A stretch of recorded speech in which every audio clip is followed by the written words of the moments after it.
Jack Turner n'arrêtait pas son cheval pour les animaux errants, ni pour les chiens, ni pour le bétail, et encore moins pour une enfant, perché seul sur un poteau de clôture sous la chaleur de 40 degrés du Texas, le regardant comme si elle l'avait attendu toute sa vie. Il a failli la dépasser. Il a failli se dire que ce n'était pas ses affaires. Mais elle a glissé du poteau, s'est redressée dans la poussière brûlante et a prononcé les trois mots qui lui ont glacé le sang. Je vous ai choisi. Et Jack Turner, l'homme le plus riche du comté de Cotter, n'avait absolument aucune idée de ce qui l'attendait. Si cette histoire vous touche déjà, abonnez-vous à cette chaîne, suivez l'histoire jusqu'à la toute fin et laissez un commentaire pour me dire de quelle ville vous nous regardez. Je veux voir jusqu'où cette histoire voyagera. L'été de 1878 a failli briser le comté de Cotter, au Texas. Les lits des ruisseaux se sont fendus comme de vieilles blessures. Le sol est devenu blanc. Le bétail perdait un poids qu'il ne pouvait pas se permettre de perdre, et les hommes qui le possédaient se tenaient chaque matin le long des clôtures, plissant les yeux vers un ciel qui ne leur offrait que chaleur et silence. Le genre de silence qui donnait à un homme l'impression que le monde avait simplement décidé de ne plus se soucier de lui. Jack Turner avait survécu à pire. À 41 ans, il avait enterré une femme, survécu à une guerre qui n'avait pas eu de fin nette, et reconstruit un élevage de bétail, passant de 20 têtes à 6 cents sur des terres que les gens disaient sans valeur. Ce n'était pas un homme qui se plaignait de la chaleur. Ce n'était pas un homme qui se plaignait de grand-chose. Il parcourait ses clôtures chaque matin au lever du soleil, vérifiait les abreuvoirs, comptait les têtes et gardait la bouche fermée. C'était là toute sa vie et il avait fait de la paix avec ça. Il était à environ 3 miles de la maison principale ce mardi matin-là quand il l'a vue. Une enfant, assise sur la barre supérieure de sa clôture sud, comme si elle avait poussé là pendant la nuit. Petite, mince, les cheveux noirs et mous sous la chaleur, une robe si sale qu'elle n'avait plus de couleur. Elle restait parfaitement immobile, le regardant s'approcher avec une assurance qu'aucun enfant de son âge n'avait le droit de posséder. Jack a ralenti son cheval, puis l'a arrêté. Il a repoussé son chapeau en arrière et l'a regardé un long moment. « Vous êtes perdue, mademoiselle ?» Elle n'a pas répondu tout de suite. Elle l'a examiné, de la manière dont on regarde quelque chose que l'on a cherché pendant longtemps, attentive, mesurée, s'assurant d'être absolument certaine avant de s'engager. Puis elle a dit « Non, monsieur, je ne suis pas perdue. Vous habitez dans le coin? » « Plus maintenant. » Jack a regardé la terre plate et scintillante dans toutes les directions. Rien ne bougeait sur des miles. Pas de chariot, pas de cheval, pas d'adulte à proximité pour expliquer ce qu'une enfant d'environ 9 ans faisait seule sur une clôture dans la pire chaleur de l'été. « Où est-ce votre maman? » a-t-il demandé. Quelque chose a traversé son visage rapidement, disparu avant qu'il ne puisse le nommer. « J'en ai pas. Votre papa est parti depuis longtemps. Il est descendu de son cheval. Il ne s'est pas précipité vers elle. Il est juste resté dans la poussière à quelques pas et a gardé une voix douce, la manière dont il parlait aux animaux effrayés. « Depuis combien de temps êtes-vous assise ici? »« Depuis hier soir. » Jack s'est immobilisé. Hier soir signifiait qu'elle était restée sur cette clôture dans le noir, dans une chaleur qui ne s'arrêtait même pas après le coucher du soleil à cette période de l'année. Il a regardé ses mains agrippées à la barre supérieure, les jointures à vif, les paumes écorchées.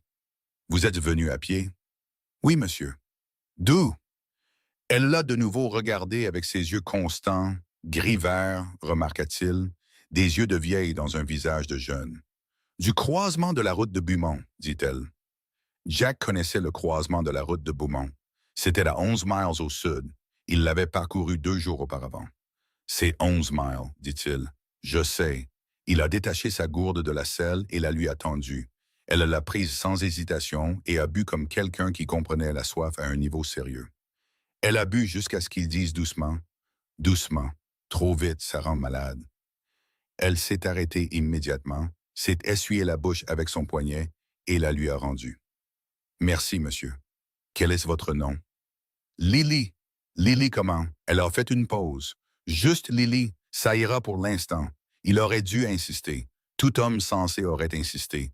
Mais quelque chose dans sa manière de le dire, ni provocante ni effrayée, juste prudente, l'a fait attendre. « D'accord, Lily. » Il a mis son pied dans l'étrier et est remonté en selle. « Vous savez monter. » Il a déplacé son poids sur la selle et lui a tendu la main. « Allez, venez. » Elle a regardé sa main, puis son visage. Puis elle a tendu la main et l'a prise. Elena Rivera travaillait dans la cuisine de Jack Turner depuis 6 ans et elle connaissait les habitudes de l'homme comme elle connaissait les battements de son propre cœur. Il arrivait à 7 heures, buvait une tasse de café debout au comptoir, mangeait ce qu'elle mettait devant lui et repartait avant que la nourriture n'ait refroidi. Il ne ramenait rien à la maison. Il ne faisait aucune exception à sa routine. Il n'avait fait entrer aucune créature vivante par cette porte d'entrée depuis la mort de son chien 2 hivers auparavant. Alors, quand son cheval est arrivé dans l'allée avec une passagère supplémentaire, petite, silencieuse, assise devant lui comme si elle ne pesait rien, Elena a posé le plat qu'elle lavait et s'est dirigée vers le porche. Elle a regardé Jack aider l'enfant à descendre, a regardé la fille se tenir dans la cour et regardé la maison comme les gens regardent les choses qu'ils ont peur de trop désirer. « Elena, dit Jack, voici Lily. Elle a besoin d'eau, de nourriture et d'un endroit pour s'asseoir à l'ombre. » Elena a regardé la fille, la robe, les pieds nus, craquelés et saignants au talon, la façon dont elle tenait ses bras légèrement écartés de son corps. Pas de manière décontractée, pas détendue, comme si elle se préparait à un coup.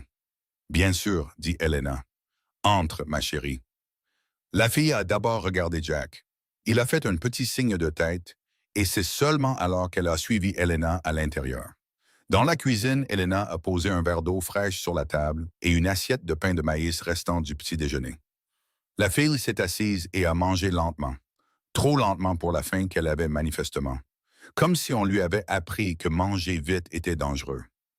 Elena s'est assise en face d'elle et n'a rien dit. Elle avait élevé 4 enfants. Elle savait quand un enfant avait besoin qu'on lui parle et quand il avait besoin de silence. Au bout d'un moment, Lily a levé les yeux. « Vos sols sont vraiment propres, dit-elle. Merci, je les lave tous les matins. » Ma belle-mère disait qu'un sol sale signifiait une femme paresseuse. Elena a gardé une voix neutre et douce. Ah oui, elle disait beaucoup de choses comme ça. Lily a de nouveau baissé les yeux sur sa nourriture. La plupart n'étaient pas vraies. Non, dit Elena doucement. Je ne suppose pas qu'elle l'était. Jack est entré par la porte de derrière, a accroché son chapeau, s'est versé un verre d'eau. Il s'est appuyé contre le comptoir et a regardé Lily, puis Elena. Elena lui a lancé un regard par-dessus la tête de la fille, un regard bref et délibéré qui a arrêté tout ce qu'il s'apprêtait à dire. Il a bu son eau. « Lily, dit Elena, avez-vous de la famille que nous devrions contacter? Quelqu'un qui s'inquiéterait pour vous? » « Non, madame. Personne du tout. » La fille est restée silencieuse un moment. « Ma belle-mère sait où je suis. » Jack a posé son verre. « Elle vous a déposé quelque part? » Lily le regarda fixement. Elle m'a laissé sur la route de Beaumont dans le chariot et est repartie sans moi. La cuisine est devenue très silencieuse. « Pourquoi? » demanda Jack. Sa voix était prudente, mais Elena a entendu la tension sous-jacente. « Parce que j'ai entendu quelque chose que je n'étais pas censé entendre. » Lily l'a dit simplement, sans drame, comme si elle décrivait la météo. Et parce qu'elle ne voulait plus s'occuper de moi. Jack a posé ses 2 mains sur la table et s'est penché en avant. « Quel âge avez-vous? » « 9 ans, et elle a laissé une fillette de 9 ans sur le bord d'une route. Oui, monsieur. » Il s'est redressé et retourné à la fenêtre. Elena a vu sa mâchoire se contracter. Elle avait déjà vu ce regard. Pas de la colère, exactement, mais quelque chose de plus froid. Quelque chose qui avait déjà pris une décision et attendait simplement le bon moment pour agir. « Vous pouvez rester ici cette nuit, dit-il. Nous verrons pour le reste demain matin. »« Je sais, dit Lily, il s'est retourné. »« Quoi? Je sais que je peux rester. » Elle le regarda de nouveau avec ses yeux gris-verts. « C'est pour ça que je suis venu jusqu'ici. » Elena a trouvé Jack sur le porche cette nuit-là, après que la fille eut été couchée dans la chambre d'amis. « Elle a peur de dormir, dit Elena en s'asseyant à côté de lui. Elle ne s'allonge pas, elle reste assise contre la tête de lit, le dos contre le mur. » Jack n'a rien dit. Elle a des bleus Jack sur les bras, des anciens qui s'estompent et des plus récents sur les côtes. Je les ai vus quand elle a levé les bras. Il est resté silencieux un long moment. Elle a dit quelque chose à ce sujet? Non. Et je n'ai pas demandé. Elle n'est pas prête. Elena a regardé la terre sombre. Mais j'ai vu à quoi ressemble la peur chez un enfant. Et j'ai vu à quoi ressemble le dressage. Cette fille n'a pas été négligée. Elle a été gérée, contrôlée. Il y a une différence. Qu'a-t-elle entendu? Dit Jack. Elle a dit qu'elle avait entendu quelque chose qu'elle n'était pas censée entendre. Je ne sais pas encore. Sa belle-mère va venir la chercher. Oui, dit Elena, elle viendra. Jack se pencha en avant, les coudes sur les genoux, et fixa le sol. Quel genre de femme laisse un enfant sur une route en juillet? Le genre qui n'a pas peur des conséquences, dit Elena, ce qui signifie qu'elle a du pouvoir ou qu'elle croit en avoir. Les cigales chantaient bruyamment dans des buissons. Quelque part au loin, une vache a meuglé une fois et s'est tue. Va voir comment elle va, dit Jack. Je viens de le faire, elle est toujours assise. Elena se leva. Mais elle ne pleure pas. Quoi que soit d'autre cet enfant, elle n'est pas brisée. Le lendemain matin, la nouvelle s'était répandue dans le comté de Cutter, comme les nouvelles se répandent toujours, plus vite que les chevaux et 2 fois plus déformées. Jack Turner avait recueilli une enfant errante. Jack Turner avait trouvé une fugitive. Jack Turner, qui n'avait pas dit un mot gentil à personne depuis 3 ans, s'était apparemment adouci. Au moment où il était arrivé en ville pour des provisions cet après-midi-là, 3 personnes l'avaient déjà arrêté. Le premier était Hank Pwitt, qui tenait le magasin d'aliments pour bétail et qui a dit « J'ai entendu dire que tu avais ramassé une égarée. » Avec le sourire particulier d'un homme qui trouve les affaires des autres amusantes, Jack le regarda. « La commande d'aliments est prête. » Hank a préparé la commande. La deuxième était Margaret Coles, la femme du révérend, qui a touché le bras de Jack devant le magasin général et a dit « C'était un acte chrétien de votre part de prendre cette pauvre enfant.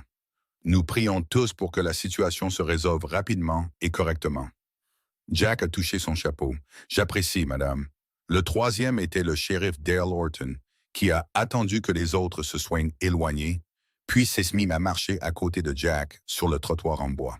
« Tu sais que tu t'es mis dans une situation délicate, » a dit Dale. « Je sais.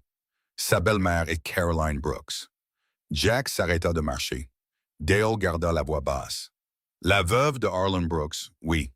La femme qui contrôle désormais les terres des Brooks, 4000 acres au sud d'ici et une participation importante dans la banque du comté de Cutter. » Jack se tourna et le regarda. « Tu me dis de la lui rendre? Je te dis à qui tu as affaire. » La voix de Dale n'était pas méchante. Caroline Brooks a déjà envoyé un télégramme à mon bureau ce matin.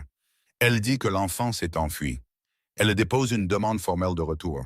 L'enfant ne s'est pas enfui. Elle a été abandonnée sur la route de Beaumont. C'est ta parole contre la sienne. Elle a 9 ans et elle a marché 11 miles seule. Et Caroline Brooks dira que la fille est perturbée, instable et portée au mensonge. Dale s'arrêta, se tourna pour lui faire face. « Jack, je t'aime bien. Je te connais depuis 15 ans. Mais cette femme a un avocat à Austin et des amis dans des endroits avec lesquels je ne veux pas me disputer. Si elle veut récupérer cet enfant, la loi va l'aider à l'obtenir. » Jack regarda la longue étendue brûlante de la rue principale. Un chien haletait à l'ombre d'un abreuvoir. Une femme s'éventait dans l'embrasure d'une porte. Le ciel était blanc de chaleur. « Et si l'enfant ne veut pas y retourner, dit-il, ça n'a pas d'importance, elle a 9 ans. Et si elle a été blessée là-bas? » Dale resta silencieux un moment. « Tu as des preuves? »« Pas encore, alors je ne peux pas t'aider. » Dale posa brièvement sa main sur l'épaule de Jack. « Je suis désolé.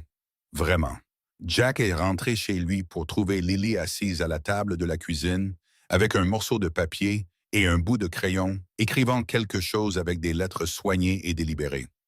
Elle a couvert le papier quand il est entré. Il n'a pas posé de questions. Il s'est versé de l'eau, s'est assis en face d'elle et a dit « J'ai besoin que tu me dises quelque chose et j'ai besoin que tu me dises la vérité. » Elle a posé le crayon. « D'accord. Pourquoi moi? Tu as dit que tu étais venu ici parce que tu savais que tu pouvais rester. Comment le savais-tu? » Quelque chose a changé sur son visage. Pas tout à fait un sourire. Quelque chose de plus compliqué qu'un sourire. « Mon père parlait de vous, » dit-elle, avant de mourir. Il disait que Jack Turner était le seul homme honnête du comté de Cutter. Il disait que vous aviez tenu votre parole envers lui une fois, quand personne d'autre ne l'avait fait. Elle a regardé ses mains sur la table. Je n'avais nulle part où aller. J'avais besoin de quelqu'un qui tenait sa parole. Jack resta silencieux. « Qui était votre père? » « Thomas Lily Brooks. » Elle leva les yeux. On l'appelait Tom. Jack devint très calme. Tom Brooks. Oui, monsieur. Il la regarda vraiment. Les yeux gris-verts, la forme de sa mâchoire, la manière particulière dont elle se tenait, même maintenant, fatiguée, affamée et seule. J'ai connu votre père, dit-il.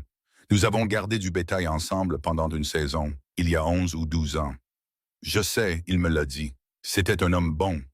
Oui, dit-elle, il l'était. Jack se leva et se dirigea vers la fenêtre. Ses mains étaient instables, mais Helena, qui était au fourneau et observait tout cela, pouvait voir la tension sur ses épaules. « Qu'as-tu entendu » demanda-t-il.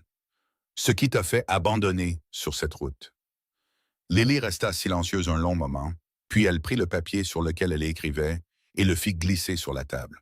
Ce n'était pas une lettre, c'était une liste. Des noms, des dates, des chiffres, écrits avec l'écriture soignée d'un enfant, mais organisés avec la précision délibérée d'un adulte. Jack la ramassa. Helena vint regarder par-dessus son épaule. La liste montrait des retraites d'un compte bancaire, important, irrégulier, et à côté de chaque date, un nom, un avocat, un fonctionnaire du comté et un montant sans nom à côté. Juste un seul mot écrit avec un crayon un peu plus appuyé que le reste. Falsifié. Jack regarda Lily. « Où as-tu eu ça? »« Je l'ai copié, dit-elle simplement, sur des papiers dans le bureau de ma belle-mère. Je l'ai copié il y a 3 semaines parce que je savais que quelque chose n'allait pas. Je savais qu'elle avait fait quelque chose au testament de mon père. » Elle le regarda fixement. « Je ne savais juste pas encore quoi en faire, il y a 3 semaines. » Il la fixa. « Tu es assise là-dessus depuis 3 semaines. » J'attendais de le comprendre assez bien pour l'expliquer. Helena fit un bruit petit, involontaire, ni un rire, ni un sanglot.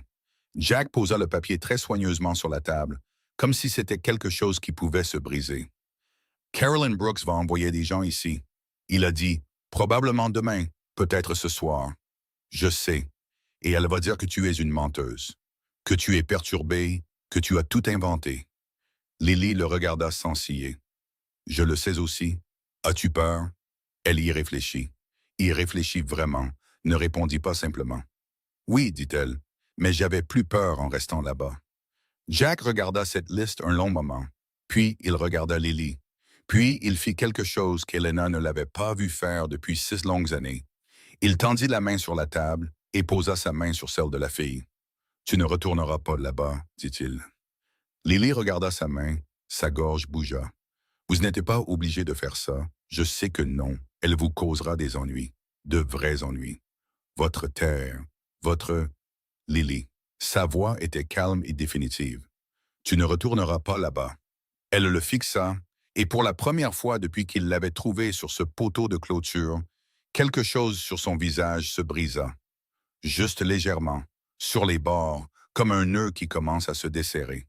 Elle ne pleura pas. Elle serra fort les lèvres et ne pleura pas. Mais elle retourna sa main sous la sienne et s'y agrippa. Cette nuit-là, Helena s'assit sur la chaise à côté du lit de Lily jusqu'à ce que la fille s'endorme enfin. Pas assise contre la tête de lit, mais allongée, une main recroquevillée sous sa joue, respirant lentement et régulièrement. Helena sortit sur le porche où Jack se tenait dans le noir. « Elle dort, dit Helena. »« Bien. » Jack, elle se tint à côté de lui. « Tu comprends ce que cette liste signifie? » « Si c'est ce qu'elle dit, je sais ce que ça veut dire. Carolyn Brooks ne l'a pas seulement abandonnée. Elle l'a abandonnée parce que Lily est dangereuse pour elle. Cet enfant est un témoin, peut-être le seul. » Helena garda la voix basse. « Si Carolyn la récupère, elle ne la récupérera pas. Tu ne peux pas le promettre. Pas légalement, pas dans l'état actuel des choses. » Jack se tourna et la regarda. Son visage était dans l'ombre, mais Helena le connaissait depuis assez longtemps pour lire la forme de son silence. « Alors je changerai l'état actuel des choses, dit-il. » Helena regarda la terre plate et sombre, le ciel flamboyant d'étoiles, la chaleur qui montait encore du sol même maintenant, après minuit. « Elle a marché 11 miles, dit-elle doucement. En juillet, pieds nus, pour trouver un homme qu'elle n'avait jamais rencontré, en se basant sur quelque chose que son père décédé lui avait dit des années auparavant. Elle secoua la tête. « Cet enfant te fait confiance avec tout ce qu'elle a. » « Je sais, dit Jack. Ne la déçois pas. Je ne le ferai pas. Il le dit de la manière dont Tom Brooks avait un jour dit à Helena que Jack Turner disait les choses, sans mise en scène, sans fioriture, juste des mots qui signifiaient exactement ce qu'il disait et rien de moins. Helena rentra. Jack resta sur le porche longtemps après, observant l'obscurité, écoutant la terre respirer dans la chaleur. 3 miles au sud, quelque part sur la route de Beaumont, un nuage de poussière capta le clair de lune, se déplaçant lentement, délibérément, vers le nord, venant vers sa clôture. Jack Turner se redressa, bomba le torse et rentra pour charger son fusil. Non pas parce qu'il avait peur, mais parce que certaines dettes avaient une très longue mémoire, et Carolyn Brooks était sur le point de découvrir que l'homme le plus riche du comté de Cutter n'avait jamais, de sa vie, reculé devant quoi que ce soit qui comptait. Et ceci, cette petite fille épuisée et inflexible dormant sous son toit, comptait plus que tout depuis très longtemps. Le nuage de poussière ne s'arrêta pas à la barrière. 3 cavaliers la franchirent comme s'ils possédaient la route, l'obscurité et tout ce que l'obscurité touchait. Ils s'arrêtèrent brusquement devant la maison, et l'homme de tête, aux larges épaules, portant un insigne que Jack ne reconnut pas, cria avant même d'être descendu de cheval. « Jack Turner, nous cherchons une enfant. Elle s'appelle Lily Brooks. Nous avons des raisons de croire qu'elle se trouve sur cette propriété. » Jack descendit du porche, son fusil à la main. Pas levé, juste présent. « Il est plus de minuit, dit Jack. Quand on entre sur les terres d'un homme à cette heure, il vaut mieux avoir quelque chose de plus officiel que des raisons de croire. » L'homme plongea la main dans son manteau et tendit un papier. Ordonnance du tribunal signée par le juge Alderman du comté de Cutter, autorisant le retour de l'enfant mineur, Lily Brooks, à sa tutrice légale, Carolyn Brooks, avec effet immédiat. Jack ne prit pas le papier. « Laissez-moi voir votre insigne, adjoint du Marshal de Laredo. Laredo est à 2 comtés au sud. Vous êtes loin de votre juridiction, adjoint. L'ordonnance couvre la limite du comté. » « Vraiment? » Jack regarda le papier sans le toucher. Qui a demandé cette ordonnance? Madame Carolyn Brooks par l'intermédiaire de son avocat, Maître Lyall Donner d'Austin. Le nom tomba comme une pierre dans l'eau calme. Helena, debout juste à l'intérieur de la porte moustiquaire, l'entendit et se figea. Lyall Donner, le nom sur la liste de Lily. Un des noms écrits à côté de ses retraits irréguliers. La voix de Jack ne changea pas du tout. L'enfant dort. Elle a marché 11 miles sous la chaleur de juillet sans chaussures. Je ne vais pas la réveiller au milieu de la nuit pour la remettre à des étrangers. Monsieur, je ne vous le demande pas. Je sais que vous ne me le demandez pas. La voix de Jack baissa d'un demi-ton. Calme. Définitive. Le genre de voix qui n'a pas besoin de volume pour avoir du poids. Je vous le dis, revenez demain matin, revenez avec le shérif Horton, que je connais et qui me connaît. Revenez en plein jour avec des documents que je peux lire correctement. Et nous aurons une conversation. Ce soir, vous allez faire demi-tour. L'adjoint le fixa. Un des autres cavaliers bougea sur sa selle. Monsieur Turner, cette ordonnance. Bonne nuit, monsieur. Personne ne bougea pendant un long moment. Puis l'adjoint plia le papier, le remit dans son manteau et regarda Jack avec une expression qui n'était ni de la colère ni du respect. Quelque chose entre les deux que les hommes portent quand ils ont été déjoués et le savent. « Nous serons de retour au lever du soleil, dit-il. J'aurai du café prêt, dit Jack. Il resta sur le porche jusqu'à ce que le bruit des sabots s'estompe vers le sud. Puis il rentra, déchargea le fusil et s'assit à la table de la cuisine. Helena sortit du couloir. « Elle les a entendus, dit-elle doucement. Elle les réveillait. Je sais, elle n'est pas sortie. Bonne fille. » Il se frotta le visage avec ses 2 mains. « Lyall Donner, Helena, j'ai vu le nom. Il a déposé cette ordonnance ce soir, ce qui signifie que Caroline Brooks l'avait préparée avant même que Lily n'arrive ici. Peut-être même avant de la laisser sur cette route. » Il regarda vers le couloir. Elle n'essayait pas de se débarrasser de Lily. Elle mettait en place une raison d'utiliser la loi pour la ramener selon ses propres termes. Helena s'assit lentement. Si elle récupère Lily par une ordonnance du tribunal, Lily devient une fugitive qui est rendue à sa tutrice légale. Toute histoire que Lily racontera sera engloutie par ce récit. Il aplatit ses mains sur la table. « Nous avons besoin d'un avocat dès la première heure demain matin. Le comté de Cutter n'en a pas. » Pas le comté de Cutter. Il se leva. « Va voir comment elle va. » Lily était assise dans son lit quand Helena entra, les genoux ramenés contre sa poitrine, le dos contre la tête d'Elite. La position dans laquelle Helena l'avait trouvée la nuit précédente. celle qui disait qu'elle avait dormi dans des pièces où l'immobilité était une stratégie de survie. Mais ses yeux étaient clairs. Effrayés, oui, mais clairs. Ils avaient une ordonnance du tribunal, dit Lily. Monsieur Turner s'en est occupé. Pour ce soir, elle regarda la fenêtre. Ils reviendront. Oui, dit Helena. Elle s'assit sur le bord du lit. Ils reviendront. Elle a planifié ça. La voix de Lily était plate, factuelle. Elle m'a laissé sur cette route parce qu'elle savait que je m'enfuirais. Elle sait comment je pense. Elle attendait que je m'enfuis quelque part pour pouvoir utiliser la loi pour me ramener de force. Sa mâchoire se serra. Si elle me récupère de cette façon, avec une ordonnance du tribunal, avec un adjoint, alors je suis l'enfant à problème qui invente des histoires. Et cette liste que j'ai donnée à M. Turner devient le divagation d'une fille perturbée.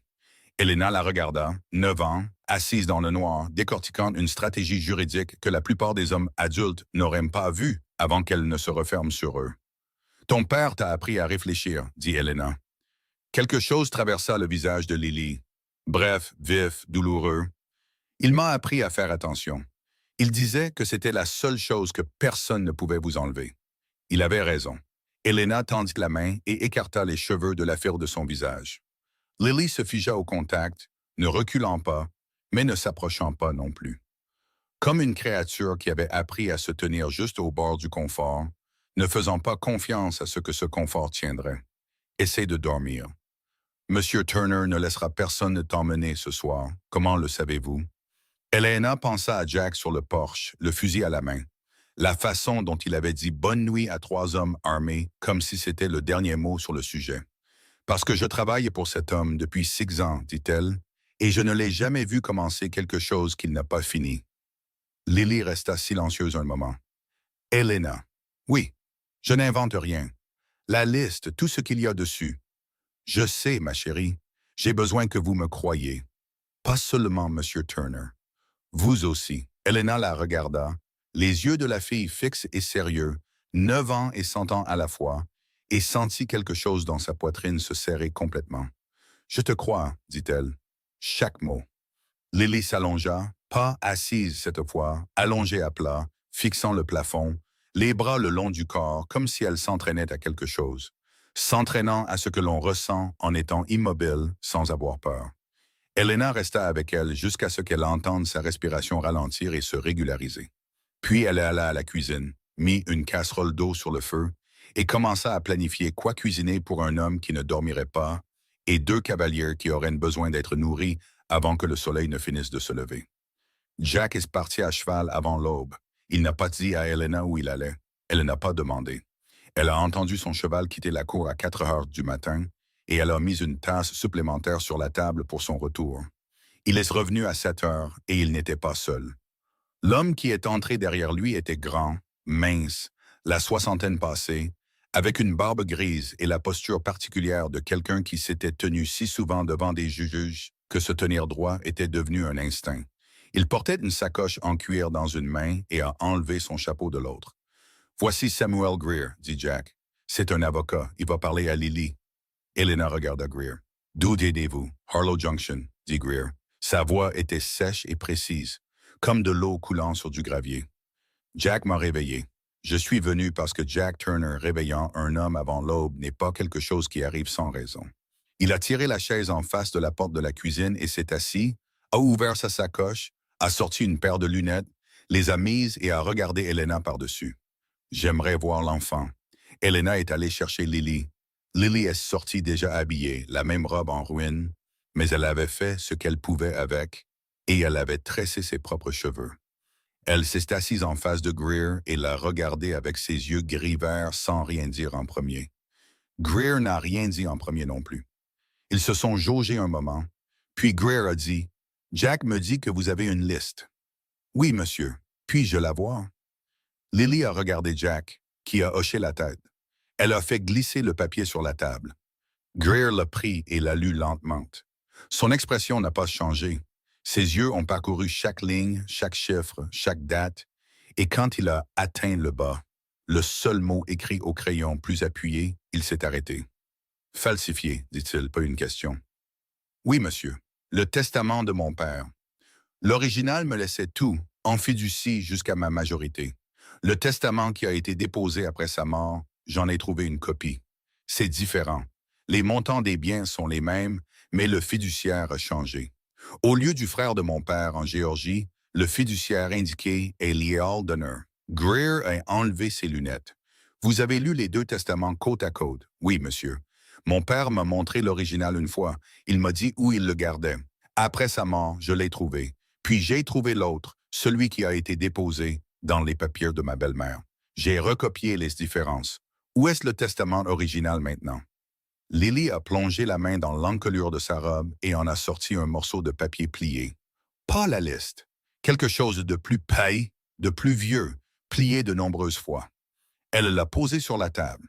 Greer a regardé Jack. Jack a regardé Lily. Je le porte sur moi depuis 2 jours après la mort de mon père, dit-elle. Je me suis dit qu'elle le chercherait, alors je l'ai gardé avec moi. Elle a regardé Greer. Est-ce que c'est suffisant pour faire quelque chose? Greer a remis ses lunettes et a pris le testament original avec ses 2 mains. Il l'a lu attentivement, le comparant ligne par ligne à la liste qu'elle avait faite. La cuisine était absolument silencieuse, à l'exception du bruit du papier et de la cafetière d'Helena sur le poêle. « Mademoiselle Lily, » dit enfin Greer, « quel âge avez-vous? »« 9 ans, monsieur. » 9 ans, il a posé les 2 documents. En 37 ans de pratique du droit dans l'État du Texas, j'ai eu exactement 2 clients qui sont venus me voir avec une documentation aussi bien conservée et aussi clairement organisée. Il a fait une pause. L'un d'eux était un juge fédéral à la retraite. Lily le regarda. Est-ce que c'est suffisant? C'est un début. C'est un très bon début.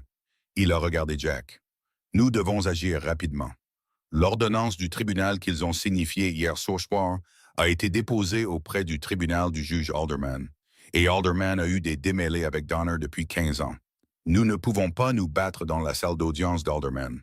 Ou alors, le tribunal de district de Harlow Junction. J'ai déjà préparé une requête pour une audience de garde d'urgence.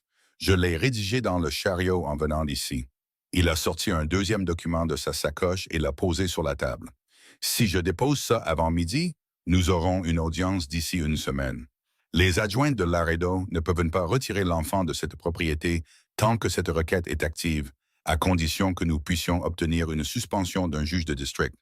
Pouvez-vous l'obtenir? Je peux l'obtenir d'ici cet après-midi. Greer a de nouveau regardé Lily. Si vous êtes prête à témoigner, pas seulement à fournir des documents, à vous lever dans une salle d'audience et à dire à un juge ce que vous m'avez dit. Oui, dit Lily immédiatement. Carolyn Brooks aura des avocats. Ils essaieront de vous faire passer pour instable, peu fiable. Ils diront que vous êtes une enfant en deuil qui a inventé une histoire. Je sais. Ce ne sera pas agréable. Je le sais aussi. Greer l'étudia un long moment. Pourquoi n'êtes-vous pas plus effrayé? Lily y réfléchit. Parce que je suis déjà à l'extérieur, dit-elle. Elle m'a déjà jeté. Il n'y a rien qu'elle puisse me faire de pire que de me laisser sur cette route. Alors, autant dire la vérité. Le silence qui a suivi était le genre de silence particulier qui remplit une pièce quand quelque chose a été dit que personne présent n'oubliera. Greer a fermé sa sacoche, s'est levé et a remis son chapeau. Jack, dit-il, je déposerai la requête avant midi. J'obtiendrai cette suspension d'ici 3 heures. Il a regardé Lily une dernière fois et quelque chose a changé sur son visage. Quelque chose qui aurait pu être, chez un homme moins mesuré, une admiration pure et simple. Mademoiselle Lily, ne parlez à personne qui vient sur cette propriété aujourd'hui, ni aux adjoints, ni à un étranger, ni à quiconque dit venir d'un tribunal. S'ils ont des papiers, vous les prenez et vous les apportez à l'intérieur. Vous comprenez? Oui, monsieur. Bien, il a serré la main de Jack. Je vous enverrai un mot quand ce sera fait. Il est parti. La cuisine a expiré. Lily a regardé Jack. Vous lui faites confiance? Depuis 20 ans, dit Jack. Jamais eu de raison de ne pas le faire. Elle a hoché la tête, a baissé les yeux sur la table, puis les a relevés. Monsieur Turner, si ça tourne mal, si elle obtient l'ordonnance du tribunal, ça ne tournera pas mal. Mais si c'est le cas, Lily, sa voix avait le même ton que la nuit précédente. Le ton qui n'était ni fort ni doux, mais qui tombait comme quelque chose de solide. Je t'ai dit hier soir que tu ne retournerais pas là-bas. Je le pensais. Rien de ce qui se passe dans une salle d'audience ne change ce que je pensais. Elle le fixa. Vous vous opposeriez à une décision de justice? Il la regarda droit dans les yeux. Je me battrai contre tout ce qui doit être combattu. Elle ouvrit la bouche, la referma, baissa les yeux sur ses mains sur la table. Mon père avait raison à votre sujet, dit-elle. Il n'a pas répondu à cela. Il s'est juste levé, s'est versé une tasse de café d'Elena et a dit « Mange quelque chose, la journée va être longue. » Les adjoints sont revenus à 8 heures. Cette fois, ils étaient en 4 et le shérif Dale Orton était avec eux. Dale avait l'air d'un homme qui n'avait pas dormi et n'était pas content des choix qu'il avait amenés sur ce poche à 7 heures. Jack les a rencontrés à la barrière cette fois. Pas sur le poche, la barrière qu'il avait gardée fermée. Jack, dit Dale. Dale, j'ai une ordonnance du tribunal. Je sais. Greer dépose une requête pour une révision par le tribunal de district en ce moment même. Une audience de garde d'urgence. Jack croisa les bras. J'apprécierais que tu dises à ces messieurs de Laredo que jusqu'à ce que cette requête soit enregistrée et qu'un juge ait statué, retirer l'enfant de cette propriété, les mettre tous en situation d'outrage au tribunal de district. Dale le fixa. Tu as trouvé un avocat rapidement. Je me suis réveillé rapidement. Dale se tourna et dit quelque chose à voix basse à l'adjoint principal. L'adjoint sortit un petit carnet, écrivit quelque chose, arracha la page et l'attendit à Dale. Dale l'attendit à Jack à travers la clôture. « C'est un numéro, dit Dale. Appelle-le quand ton avocat aura la confirmation du dépôt. » Jack prit le papier. « Jack, » Dale baissa la voix. « Pour ce que ça vaut, je n'aime pas ça plus que toi. Toute cette affaire sent mauvais et je le sais. Mais j'ai les mains liées jusqu'à ce qu'un juge en décide autrement. »« Je sais, dit Jack. C'est pourquoi j'ai fait intervenir un juge. » Dale a presque souri. « Tu as toujours été l'homme honnête le plus irritant que j'ai jamais rencontré. » Je prends ça comme un compliment. C'en était un. Dale regarda au-delà de la barrière, vers la maison. « Elle va bien? » Elle prend son petit déjeuner. Dale hocha la tête. Il dit autre chose aux adjoints. Jack ne put l'entendre et 2 d'entre eux retournèrent vers la route. Les 2 autres restèrent, tirant leurs chevaux jusqu'à la limite de la propriété, observant. Jack les regarda en retour. Il rentra et dit à Elena de faire des biscuits supplémentaires. S'il devait avoir un public, autant qu'il soit nourri. La nouvelle s'est de nouveau répandue dans le comté de Cutter en milieu de matinée. Cette fois, elle s'est répandue différemment. Au magasin d'aliments, Hank Pwitt a cessé de sourire. Au comptoir du magasin général, Margaret Coles a cessé de parler de résolution. Et dans la rue, les gens qui avaient fait de la situation de Jack Turner leur divertissement se sont retrouvés au milieu de quelque chose qui semblait considérablement moins amusant. Parce que l'histoire qui circulait maintenant en ville n'était pas seulement celle d'une enfant errante et d'un homme qui s'était adouci. C'était la fille de Tom Brooks. Tom Brooks, que la moitié du comté de Cutter aimait. Tom Brooks, qui avait serré des mains, tenu sa parole et aidé 3 familles différentes à traverser des hivers difficiles sans jamais demander de crédit. Tom Brooks, qui était mort depuis 18 mois et dont les terres étaient installées tranquillement à sa veuve sans que personne ne pose trop de questions. À midi, 3 personnes s'étaient rendues séparément et sans coordination à la propriété de Jack Turner pour demander s'il avait besoin de quelque chose. Un éleveur à la retraite nommé Cobb a apporté un quartier de porc salé. Une femme nommée Ada Harris, qui connaissait Tom Brooks depuis 20 ans, a apporté 2 potes de pêche en conserve et est restée à la barrière pendant 15 minutes à parler à Elena à travers la clôture. « C'est la fille de Tom, » a dit Ada. « Je l'ai su dès que j'ai entendu la description de ses yeux.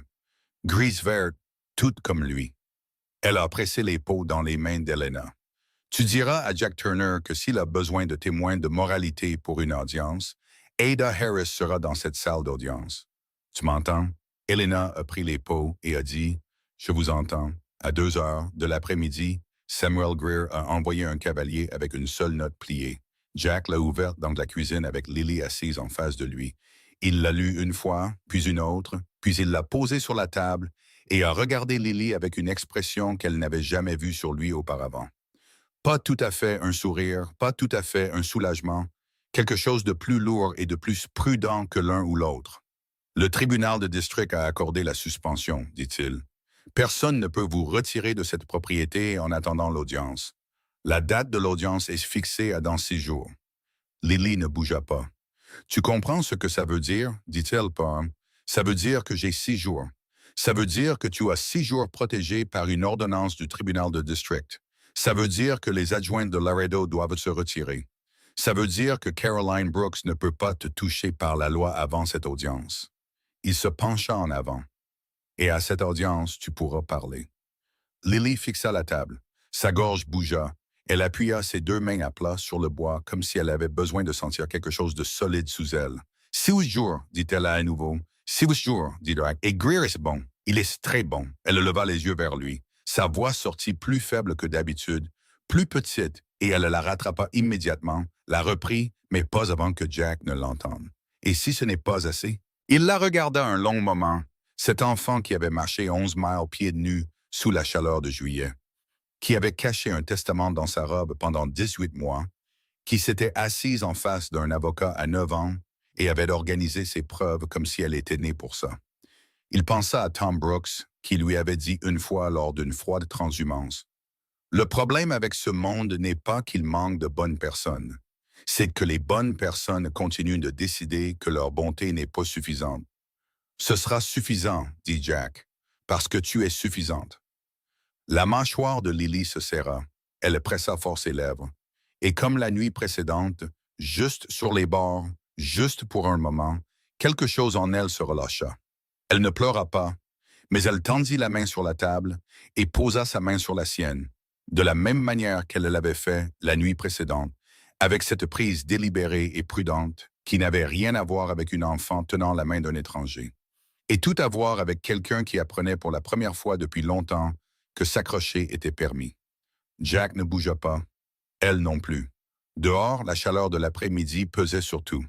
Les 2 adjoints de Laredo à la limite de la propriété tournèrent leurs chevaux et partirent vers le sud sans un mot. Et dans la cuisine de Ranch Turner, à 6 jours d'une salle d'audience qui déciderait de tout, un homme qui avait cessé d'attendre quoi que ce soit de bon, et une fille qui avait cessé de croire en la sécurité, s'accrochèrent au même petit moment, comme si c'était de la seule chose solide que l'un ou l'autre ait trouvé depuis très longtemps, ce qui, pour tous les deux, était le cas. Caroline Brooks a reçu la nouvelle de la suspension du tribunal de district à 4 heures de l'après-midi. Son avocat, Lyle Donner, le lui a annoncé par télégramme. Elle l'a lu une fois. Elle l'a posé.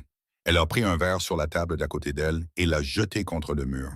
Puis elle laisse rester très immobile dans le silence qui a suivi et a regardé le vide pendant un long moment.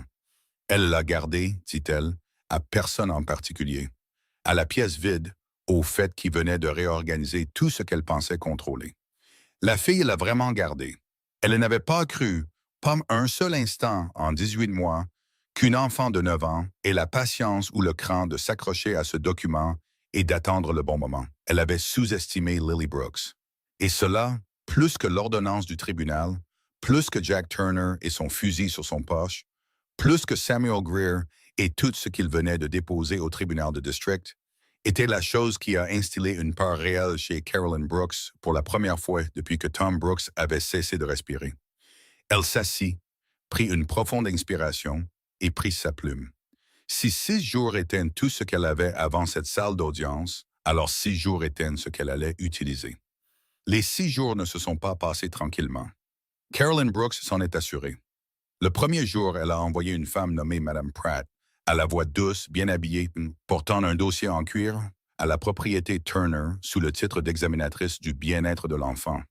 Jack l'a rencontrée à la barrière, a lu le papier qu'elle a présenté, le lui a rendu et lui a dit que tout examen de tout enfant sur sa propriété aurait lieu en présence de son avocat et pas avant. Madame Pratt est partie. Le dossier est parti avec elle.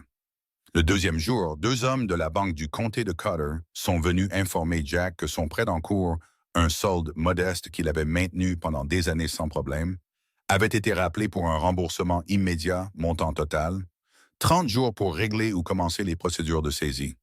Jack a écouté tout le discours.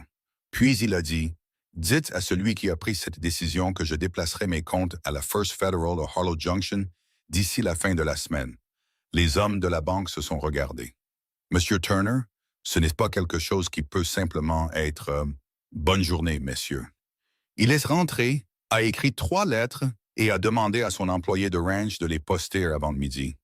Le 3e jour, quelqu'un a parlé à la Gazette du comté de Cotter et l'article qui a été publié n'était pas tendre. Il qualifiait Lily d'enfant perturbé d'origine incertaine et Jack Turner de célibataire bien intentionné, mais peut-être mal avisé, agissant en dehors des limites du processus légal établi. Il ne nommait pas Carolyn Brooks. Il ne mentionnait pas du tout Tom Brooks. Elena l'a lu à voix haute à la table de la cuisine, sa voix plate et contrôlée.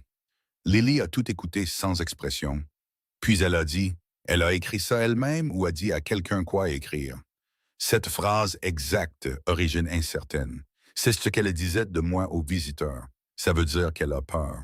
Jack la regarda par-dessus sa tasse de café. Comment sais-tu que ça veut dire qu'elle a peur? Parce qu'elle n'utilise cette phrase que lorsqu'elle essaie de rabaisser quelqu'un avant qu'il ne puisse parler. Si elle n'avait pas peur de ce que je vais dire, elle ne prendrait pas la peine. Lily croisa les mains sur la table. Elle a peur, Monsieur Turner. C'est une bonne chose, en fait. Il y a réfléchi. Tu as raison, dit-il. C'en est une. Le 4e jour, Samuel Greer est venu en personne. Il s'est assis à la table de la cuisine en face de Lily pendant 2 heures. Il lui a posé des questions. Des questions difficiles, du genre que poserait un avocat hostile, formulées pour semer la confusion, pour saper, pour tirer sur le fil d'une histoire jusqu'à ce que quelque chose se défasse. Il ne les a pas adoucies. Il ne s'en est pas excusé. Lily a répondu à toutes. Elle ne répondait pas toujours vite. Parfois, elle s'arrêtait et réfléchissait, et Greer la laissait réfléchir. Mais chaque réponse était précise, cohérente, et elle n'a jamais contredit quelque chose qu'elle avait dit 20 minutes plus tôt. Même quand Greer revenait délibérément en arrière pour la tester. Après 2 heures, Greer a fermé son carnet, a enlevé ses lunettes et a dit « J'ai essayé pendant les 30 dernières minutes de trouver une faille dans votre récit. Je n'en trouve aucune. » Il n'y en a pas, dit Lily, c'est la vérité. Les choses vraies n'ont pas de faille. Greer a regardé Jack. Elle témoigne en son nom propre. Pas de coaching, pas de répétition au-delà de ce que nous avons fait aujourd'hui. Tout avocat qui essaiera de la déstabiliser à la barre passera un très mauvais après-midi. Et Carolyn? Demanda Jack. L'expression de Greer changea. Donné est bon. Il essaiera de faire passer le testament original pour un faux, le faux de Lily. Il soutiendra qu'elle a volé ou fabriqué des documents pour manipuler un éleveur sympathique afin qu'il la protège. Il aura des témoins qui parleront de son historique comportemental, de son instabilité, de sa malhonnêteté, de ses épisodes de fabulation. Quel témoin? N'importe qui. Carolyn Brooks a eu 6 jours pour se préparer. Greer remit ses lunettes dans sa poche. J'ai besoin de quelque chose de plus. La liste et le testament original sont solides, mais Donner attaquera la chaîne de possession. Nous avons besoin d'un témoin qui puisse corroborer la falsification de manière indépendante. Quelqu'un qui a connaissance du testament original et qui n'est pas Lily. La cuisine devint silencieuse. Elena parla depuis les fourneaux sans se retourner. Tom Brooks avait un frère. Greer la regarda. « Pardon! » En Géorgie, Elena se retourna. Lily l'a dit elle-même le premier matin. Le testament original nommait le frère de Tom comme fiduciaire. Si cet homme existe et peut être contacté. Il existe, dit Lily. Sa voix était devenue très calme. Son nom est Robert Brooks. Il vit près de Savannah. Mon père lui écrivait tous les mois. Elle fit une pause. Ma belle-mère a arrêté les lettres après la mort de mon père. Je pense qu'il ne sait pas ce qui s'est passé. Je ne pense même pas qu'il sache que mon père Espoir, Greer la fixa, puis Jack, puis de nouveau Lily. Vous me dites qu'il y a un homme en Géorgie qui a été nommé fiduciaire d'un testament légitime, qui n'a presque certainement jamais été contacté et qui n'a aucune idée que ce testament a été remplacé. Oui, monsieur. Et vous connaissez son nom et sa localisation approximative. Mon père me lisait parfois ses lettres avant qu'elles n'arrêtent, avant que les choses ne changent. Greer se leva si vite que sa chaise racla le sol. Jack, j'ai besoin de ton cavalier le plus rapide, et je le veux dans les 10 prochaines minutes. Jack était déjà en mouvement. Le 5e jour apporta quelque chose auquel aucun d'eux ne s'était préparé. Adada Harris est venue à la propriété à 7 heures du matin, non pas avec des pêches en conserve cette fois, mais avec une femme que Jack ne reconnut pas, fin de la cinquantaine, cheveux gris tirés en arrière, portant une robe qui avait été chère autrefois et ne l'était plus. Elle se tenait comme une personne qui avait eu honte pendant longtemps et essayait de décider si la honte valait encore le coup. « Voici Ruth Alderman », dit Ada à la barrière. Jack se figea. « La femme du juge Alderman. »« Son ex-femme, dit la femme. Sa voix était sèche, caissante sur les bords. Nous nous sommes séparés il y a 14 mois. Je n'imagine pas que ce soit de notoriété publique. Elle regarda Jack directement, le menton levé, comme si elle avait répété comment faire et n'allait pas se laisser arrêter. J'ai des informations sur les Donner et mon mari, leur arrangement. Cela remonte à 9 ans et concerne 4 affaires foncières distinctes dans le comté de Cutter. J'ai des lettres. Mon mari n'était pas prudent sur ce qu'il mettait par écrit. Jack regarda Ada. Le visage d'Ada disait « je sais exactement ce que c'est. Fais-la entrer. » Il ouvrit la barrière.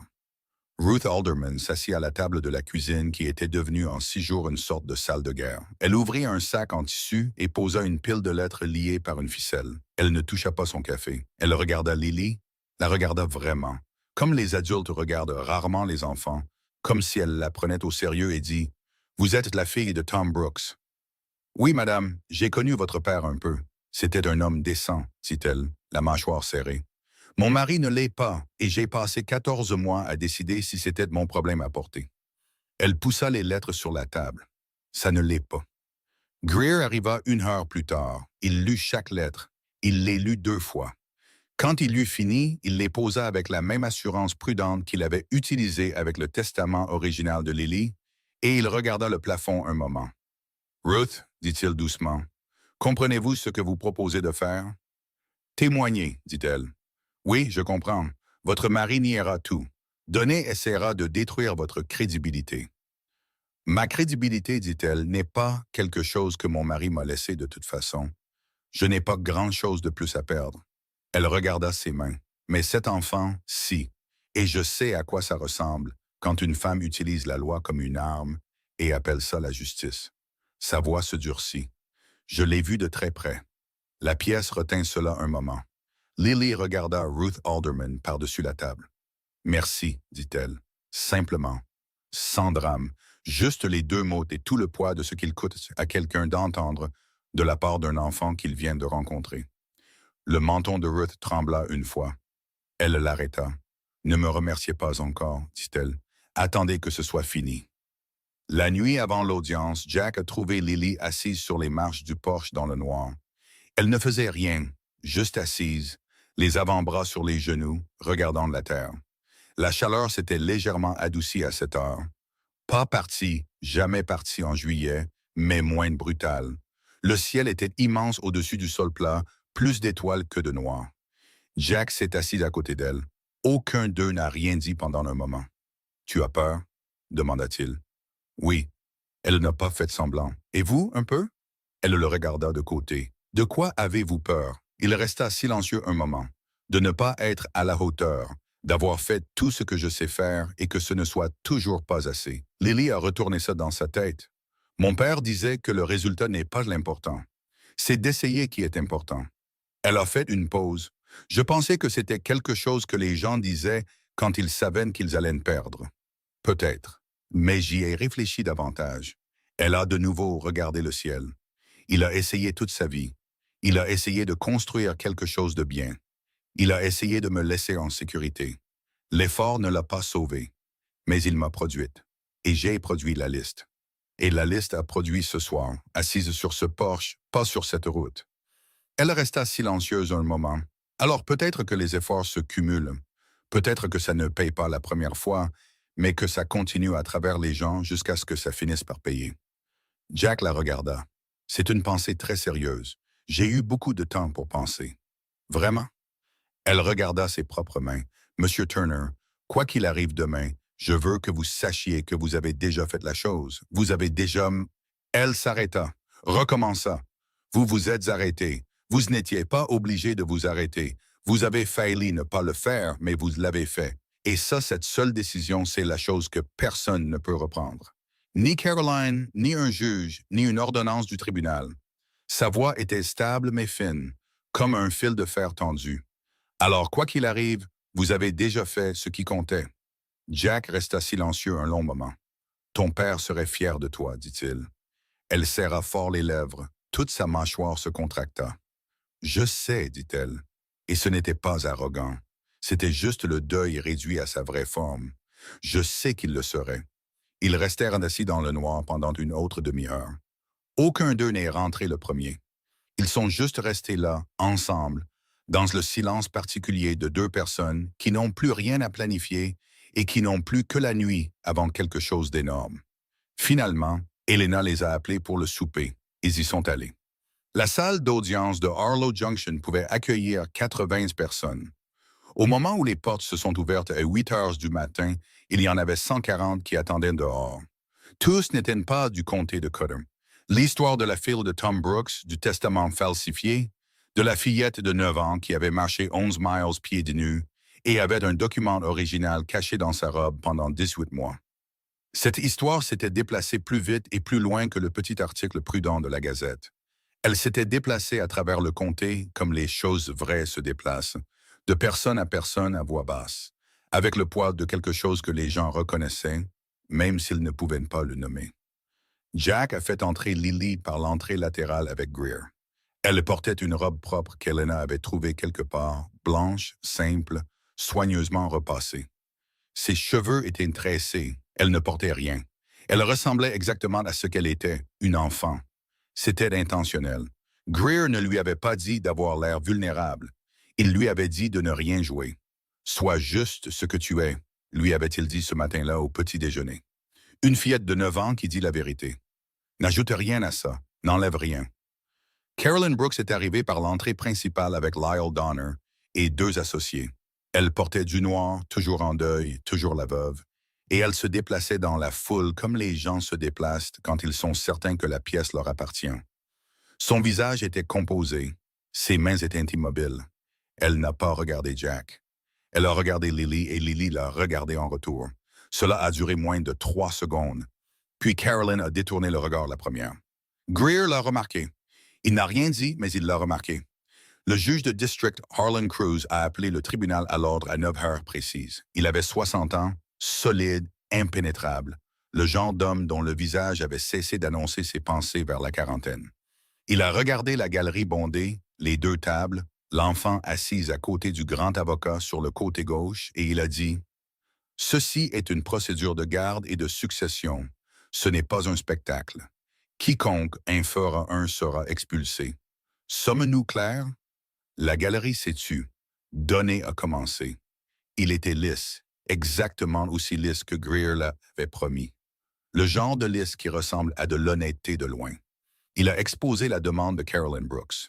Une enfant difficile, sujette à des épisodes d'invention, qui s'était enfuie d'un foyer stable et avait été recueillie par un éleveur bien intentionné, mais légalement non qualifié. Il a parlé du testament déposé comme du document légitime et de l'original, comme d'une fabrication produite après coup par une enfant avec un mobile et des moyens. Il a utilisé l'expression « passé troublé » 4 fois. Il a utilisé l'expression « sans fondement factuel » 3 fois.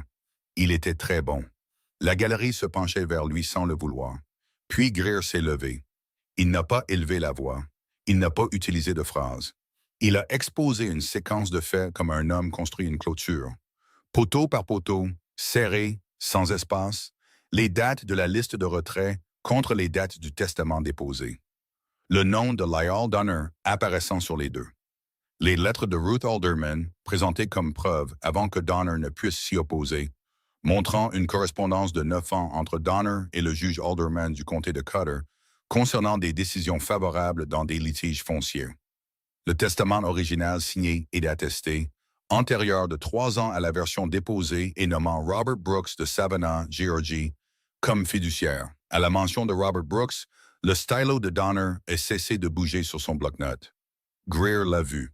« Votre honneur, j'aimerais appeler notre premier témoin. » Robert Brooks était arrivé à Harlow Junction la nuit précédente par un train en provenance de San Antonio, après avoir voyagé pendant 4 jours sur la foi d'un télégramme qui disait seulement « Ton frère Tom est mort, sa fille a besoin de toi, viens si tu peux. » Il avait 53 ans, les tempes grisonnantes, et il est entré dans cette salle d'audience avec le regard particulier d'un homme qui avait essayé de contenir le deuil et la fureur dans le même corps pendant 3 jours et qui manquait de place. Il s'est assis sur la chaise des témoins et a regardé Carolyn Brooks de l'autre côté de la salle d'audience pendant un long moment. Elle a regardé la table devant elle. Greer l'a gardée pendant 20 minutes. Robert Brooks a confirmé le testament original, a confirmé que Tom lui écrivait tous les mois, a confirmé que les lettres s'étaient arrêtées brusquement il y a 18 mois sans explication, a confirmé qu'il n'avait reçu aucune notification de la mort de son frère de la part de quiconque, avocat ou tribunal, et qu'en tant que fiduciaire désigné de la succession de Tom Brooks, il n'avait jamais été contacté par Lyle Donner ou quiconque représentant Carolyn Brooks à quelque titre que ce soit. Donné à contre-interroger pendant 15 minutes. Il était toujours lisse, mais quelque chose avait changé dans la température de la pièce, et tout le monde l'a senti. Puis Greer a dit, « Votre honneur, j'aimerais appeler Lily Brooks. » Donné s'est levé immédiatement. Objection, l'enfant a 9 ans. Son témoignage dit calmement Greer, est directement pertinent pour les faits centraux de cette affaire, et le tribunal a pleine autorité pour entendre tout témoin compétent, quel que soit son âge. Je demanderai que le conseil adverse ne tente pas d'empêcher ce tribunal d'entendre l'enfant même dont le bien-être est en jeu. Le juge Cruz a regardé Donner. Rejeté, l'enfant peut témoigner. Lily s'est levée de sa chaise. Elle n'a pas regardé Jack, qui était assis rigidement depuis 2 heures, regardant ses propres mains quand il ne la regardait pas. Elle s'est dirigée vers la barre des témoins, esmatée, s'est assise et a croisé les mains sur ses genoux. La salle d'audience était absolument silencieuse. Greer s'est approché d'elle lentement. « Lily, pouvez-vous dire à ce tribunal votre nom complet? » « Lily Anna Brooks. Et quel âge avez-vous? » « 9 ans. Savez-vous ce que signifie prêter serment dans cette salle d'audience? Cela signifie que je promets de dire la vérité et que si je ne le fais pas, il y a des conséquences. C'est exact. Il a fait une pause. Lily, avec vos propres mots, pas ceux de quelqu'un d'autre, juste les vôtres. Pouvez-vous dire à ce tribunal ce qui s'est passé le matin du 14 juillet de cette année? Lily a regardé le juge Cruz. Pas la galerie, pas Donner, pas Carolyn. Elle a regardé le juge comme s'il était la seule personne dans la pièce qui comptait. Parce qu'il l'était. Ma belle-mère m'a mise dans le chariot avant le lever du soleil, dit-elle. Elle m'a dit que nous allions à Harlow Junction. Elle a conduit pendant environ 2 heures, puis elle s'est arrêtée sur la route de Beaumont et m'a dit de sortir. A-t-elle dit pourquoi? Elle a dit qu'elle savait que j'avais été dans son bureau. Elle a dit que j'avais regardé des choses que je n'avais pas à regarder. La voix de Lily était stable, égale, factuelle. Elle a dit qu'elle y pensait depuis un moment, et que j'étais plus de problèmes que je n'en valais la peine, et que c'était un bon moment pour simplifier les choses. Pas un bruit dans la galerie. C'était ces mots exacts, a demandé Greer. Simplifier les choses. Oui, monsieur. Elle est prudente avec le langage. Elle dit toujours exactement ce qu'elle veut dire et rien de plus. Que s'est-il passé ensuite? Elle est partie en voiture. Lily a regardé ses mains jointes un instant, juste un instant. Puis de nouveau le juge. Je suis resté là un moment. Puis j'ai commencé à marcher vers le ranch de M. Turner. Oui, monsieur. Pourquoi M. Turner spécifiquement? Parce que mon père m'a dit qu'il était digne de confiance. Elle l'a dit simplement, sans fioriture, et j'avais besoin de quelqu'un de digne de confiance. Greer a laissé cela en suspens. Puis il a sorti de son dossier et a brandi le testament original. Lily, pouvez-vous dire à ce tribunal ce qu'est ce document? C'est le testament de mon père, le vrai. Il me l'a montré quand j'avais 7 ans. Il m'a dit où il le gardait et il m'a dit pourquoi c'était important. Il a dit, elle s'est arrêtée, juste une seconde. La première faille est dans son sang-froid, assez petite pour que seules les personnes observant très attentivement la remarquent. Il a dit qu'il voulait que je sache que j'étais prise en charge. Et où avez-vous gardé ce document après la mort de votre père? Sur moi, dit-elle. Chaque jour pendant 18 mois? Oui, monsieur. Greer a hoché la tête et est retourné à sa table. Pas d'autres questions. Donné s'est levé, il a boutonné sa veste, il s'est dirigé vers la barre des témoins avec le mouvement mesuré et sans hâte d'un homme qui avait contre-interrogé des centaines de témoins et croyait absolument en sa capacité à trouver l'endroit où toute histoire se brise. Il a regardé Lily. Lily l'a regardé. Lily, dit-il avec une chaleur si étudiée qu'elle avait cessé de ressembler à une chaleur réelle il y a quelque temps. Je sais que c'est très difficile. Je sais que vous avez traversé beaucoup de choses. Je veux juste vous poser quelques questions. D'accord. Lily a dit, vous avez dit que votre père vous avait montré ce testament quand vous aviez 7 ans. C'est exact? Oui, monsieur. La plupart des enfants de 7 ans ne se souviennent pas de documents juridiques complexes avec une grande précision. Diriez-vous que votre mémoire du contenu des documents était fiable? Je me souviens de tout ce que mon père m'a dit. Lily a dit qu'il était prudent sur ce qu'il me disait. Il voulait s'assurer que je comprenais. Hatch Donner a incliné la tête. Vous avez mentionné que votre belle-mère a dit que vous aviez été dans son bureau, fouillant dans ses papiers privés. Oui, donc vous admettez que vous avez accédé à des documents privés appartenant à votre belle-mère sans sa permission? Oui. Pourquoi? Parce que j'avais peur.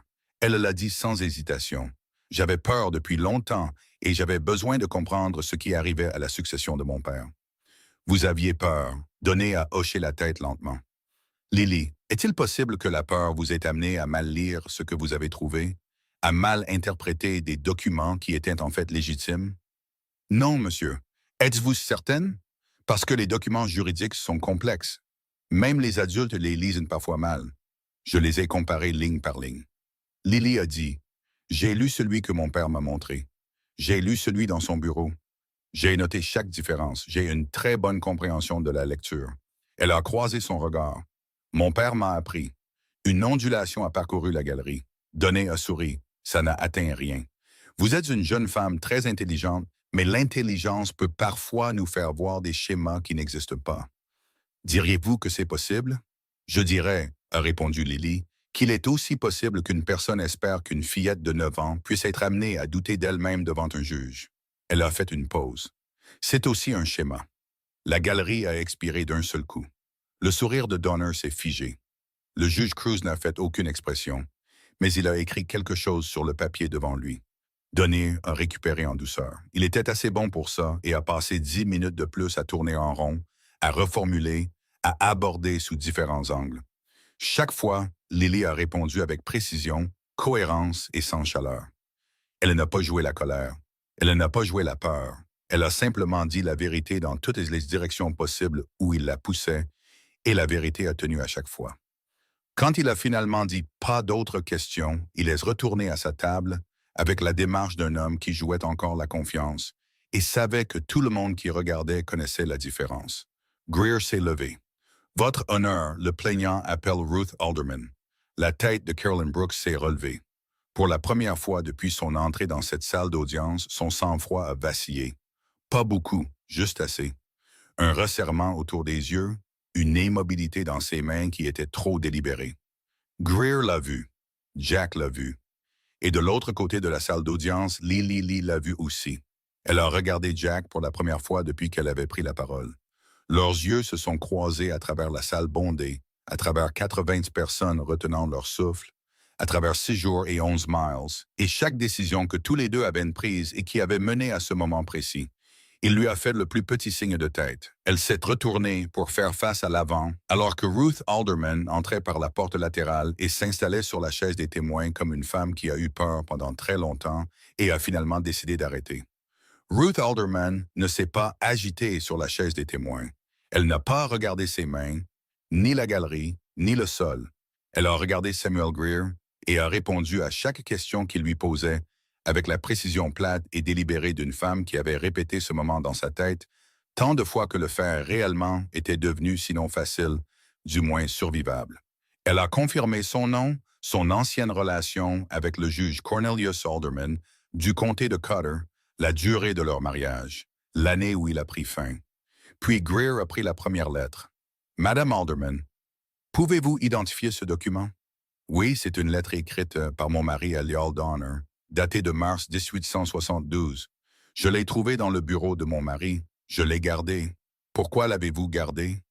Elle a fait une pause, pas longue, parce que je savais même alors qu'un jour comme celui-ci finirait par arriver. Et je ne voulais pas y arriver les mains vides. Greer a lu la lettre pour le procès-verbal.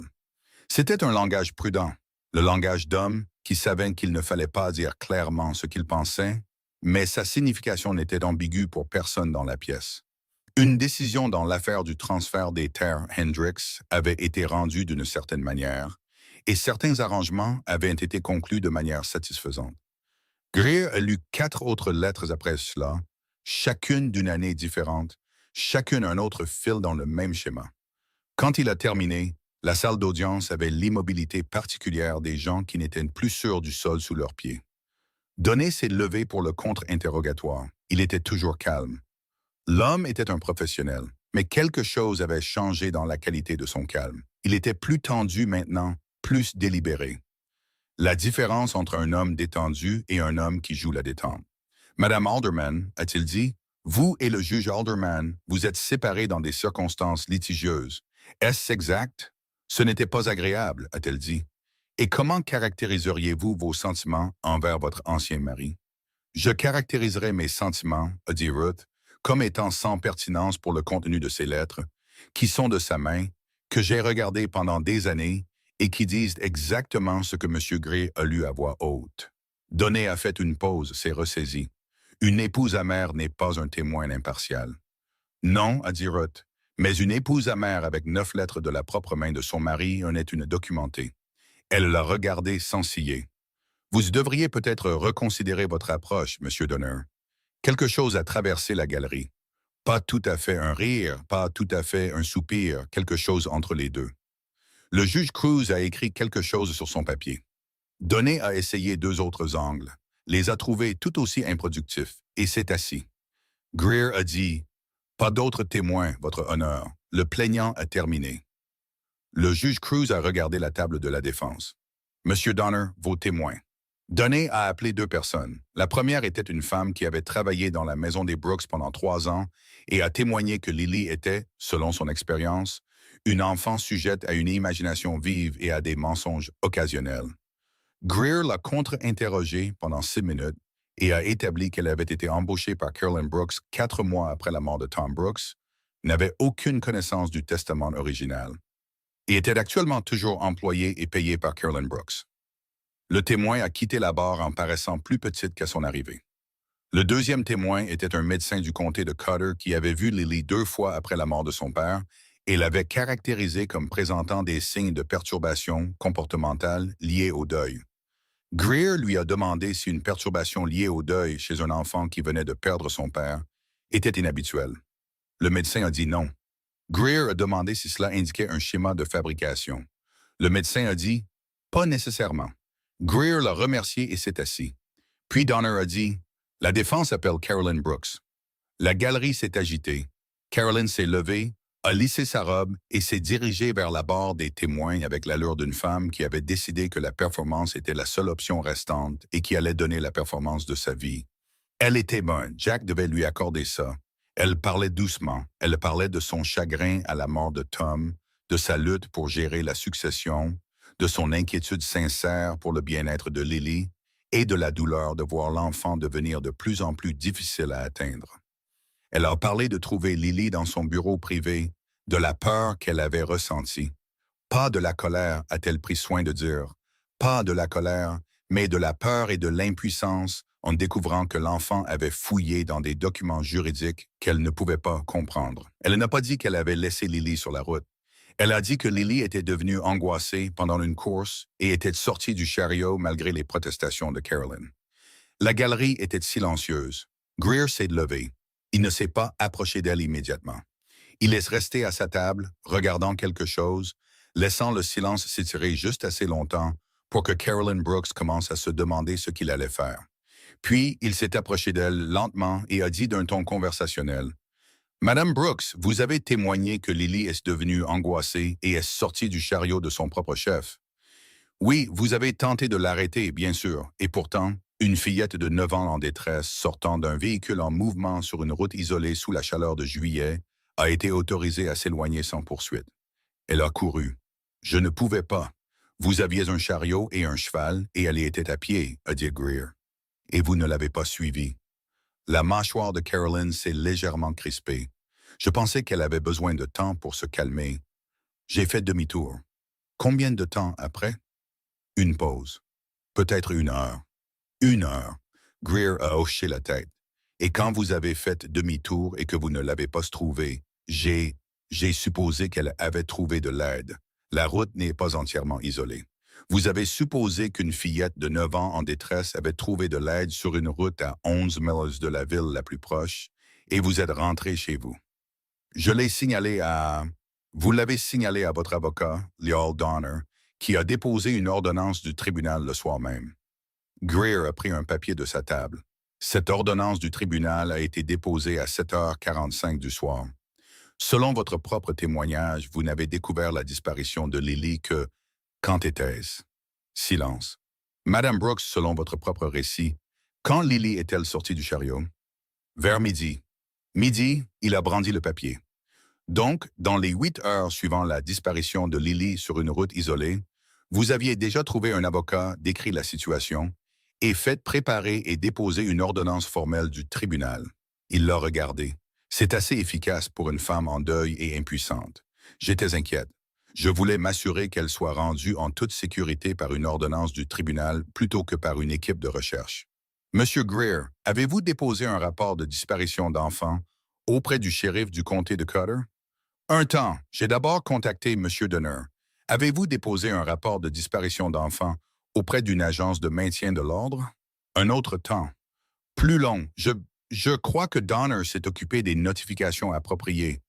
Le bureau du shérif Horton n'a aucune trace d'une telle notification. Greer a posé le papier. Madame Brooks, votre première action en perdant la trace d'un enfant de 9 ans a été d'appeler un avocat. Pas un shérif, pas une équipe de recherche, un avocat. Pouvez-vous aider ce tribunal à comprendre pourquoi? Caroline a regardé Donner.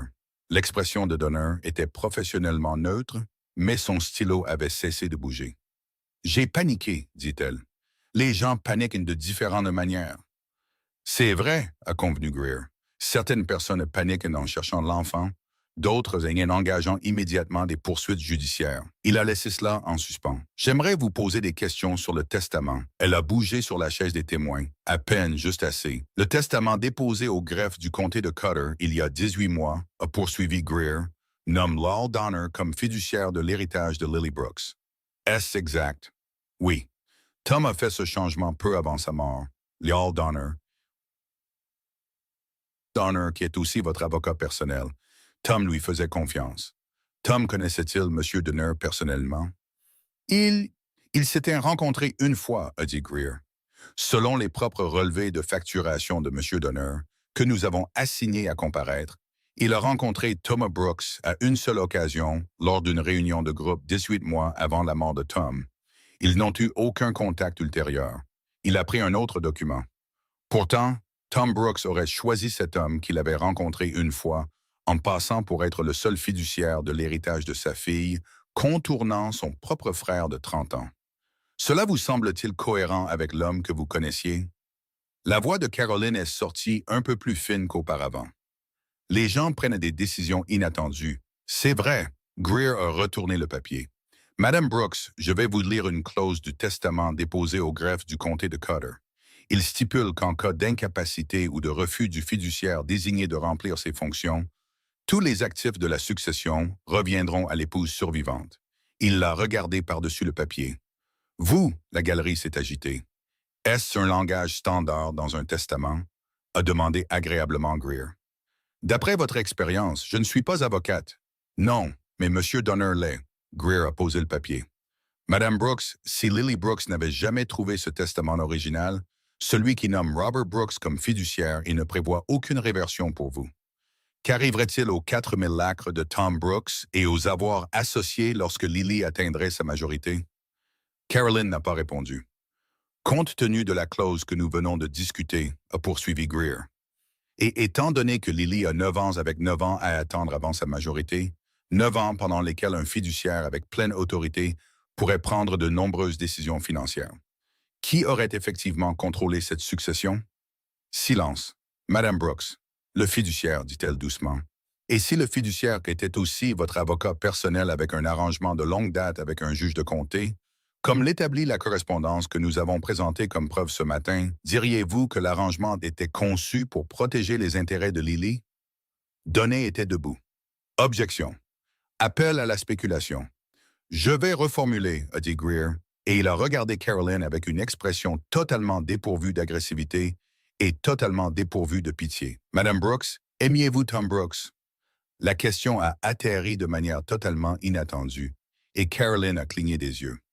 Oui, a-t-elle dit par réflexe, Puis elle a semblé réaliser qu'elle avait répondu sans calculer d'abord, et quelque chose a traversé son visage. « Et Lily, a dit Greer, l'aimiez-vous? » Une pause.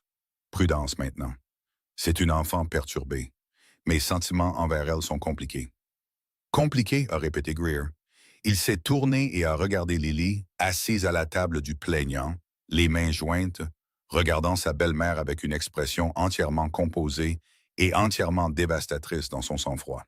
Puis il s'est retourné. « Madame Brooks, le matin du 14 juillet, quand vous avez arrêté ce chariot sur la route de Beaumont, qu'avez-vous dit à Lily avant qu'elle ne sorte? Je vous ai dit qu'elle était angoissée. Qu'est-ce que vous lui avez dit? Je ne me souviens pas exactement. » Madame Brooks, la voix de Greer a baissé légèrement. Lily a témoigné ce matin que vous lui aviez dit qu'elle était, je cite, « plus de problèmes que vous n'en valiez la peine et que c'était un bon moment pour simplifier les choses. Contestez-vous cela? C'est une enfant. Son souvenir? Contestez-vous ces mots spécifiques? » Les mains de Caroline étaient très immobiles sur ses genoux. Son visage était toujours correctement arrangé, toujours composé, toujours la veuve en deuil. Mais quelque chose derrière avait changé. Quelque chose qui avait été soigneusement maintenu en place pendant 18 mois commençait à bouger. J'ai peut-être dit quelque chose dans ce sens. Elle a dit, « J'étais frustrée. Les gens disent des choses quand ils sont frustrés. Vous avez dit à une enfant de 9 ans qu'elle ne valait pas la peine sur une route isolée en juillet. Je n'étais pas dans mon état normal. Et puis vous êtes parti. J'avais l'intention de revenir avec un avocat et une ordonnance du tribunal. Ce n'est pas. » Madame Brooks. Greer s'est approché, pas de manière menaçante, calmement, mais assez près pour qu'elle doive soutenir son regard ou détourner visiblement les yeux. Est-il possible que vous ayez laissé Lily sur cette route, non pas parce que vous étiez frustré, mais parce que vous saviez qu'elle avait ce document, et parce que vous aviez besoin qu'elle s'enfuit pour pouvoir utiliser la loi pour faire passer son retour pour une récupération plutôt qu'un enlèvement, afin que tout ce qu'elle dirait par la suite soit l'histoire d'une fugueuse perturbée plutôt que le témoignage d'un témoin. La salle d'audience a retenu son souffle. Donné était déjà debout. Objection. Mais Carolyn Brooks a fait quelque chose à ce moment-là qu'aucune objection ne pouvait défaire. Et elle a craqué. Pas lentement, pas gracieusement. Elle a craqué comme les choses craquent quand la pression s'est accumulée trop longtemps et que la dernière chose qui les maintenait ensemble cède enfin. Rapide, complet, irréversible. « C'est une enfant de 9 ans, a dit Caroline, et sa voix est sortie fausse. Trop aiguë, trop tendue. La veuve prudente avait disparu, et quelque chose de plus brut et de plus laid était en dessous. Tout ce patrimoine aurait dû aller aux enfants de Tom, nos enfants, les enfants que nous allions avoir. Et au lieu de ça, tout a été mis de côté pour une fille qui n'est même pas... » Laissez arrêter. La salle d'audience est devenue absolument silencieuse. Le visage de Lily n'a pas changé. Elle regardait sa belle-mère avec les mêmes yeux gris-vert constants avec lesquels elle avait tout regardé pendant 9 ans, et elle n'avait pas l'air surprise. Et c'était en quelque sorte la chose la plus dévastatrice dans la pièce. Le juge Cruz a dit très doucement, « Madame Brooks, je vous conseille d'arrêter de parler. » Caroline s'est arrêtée. Elle a regardé Donner.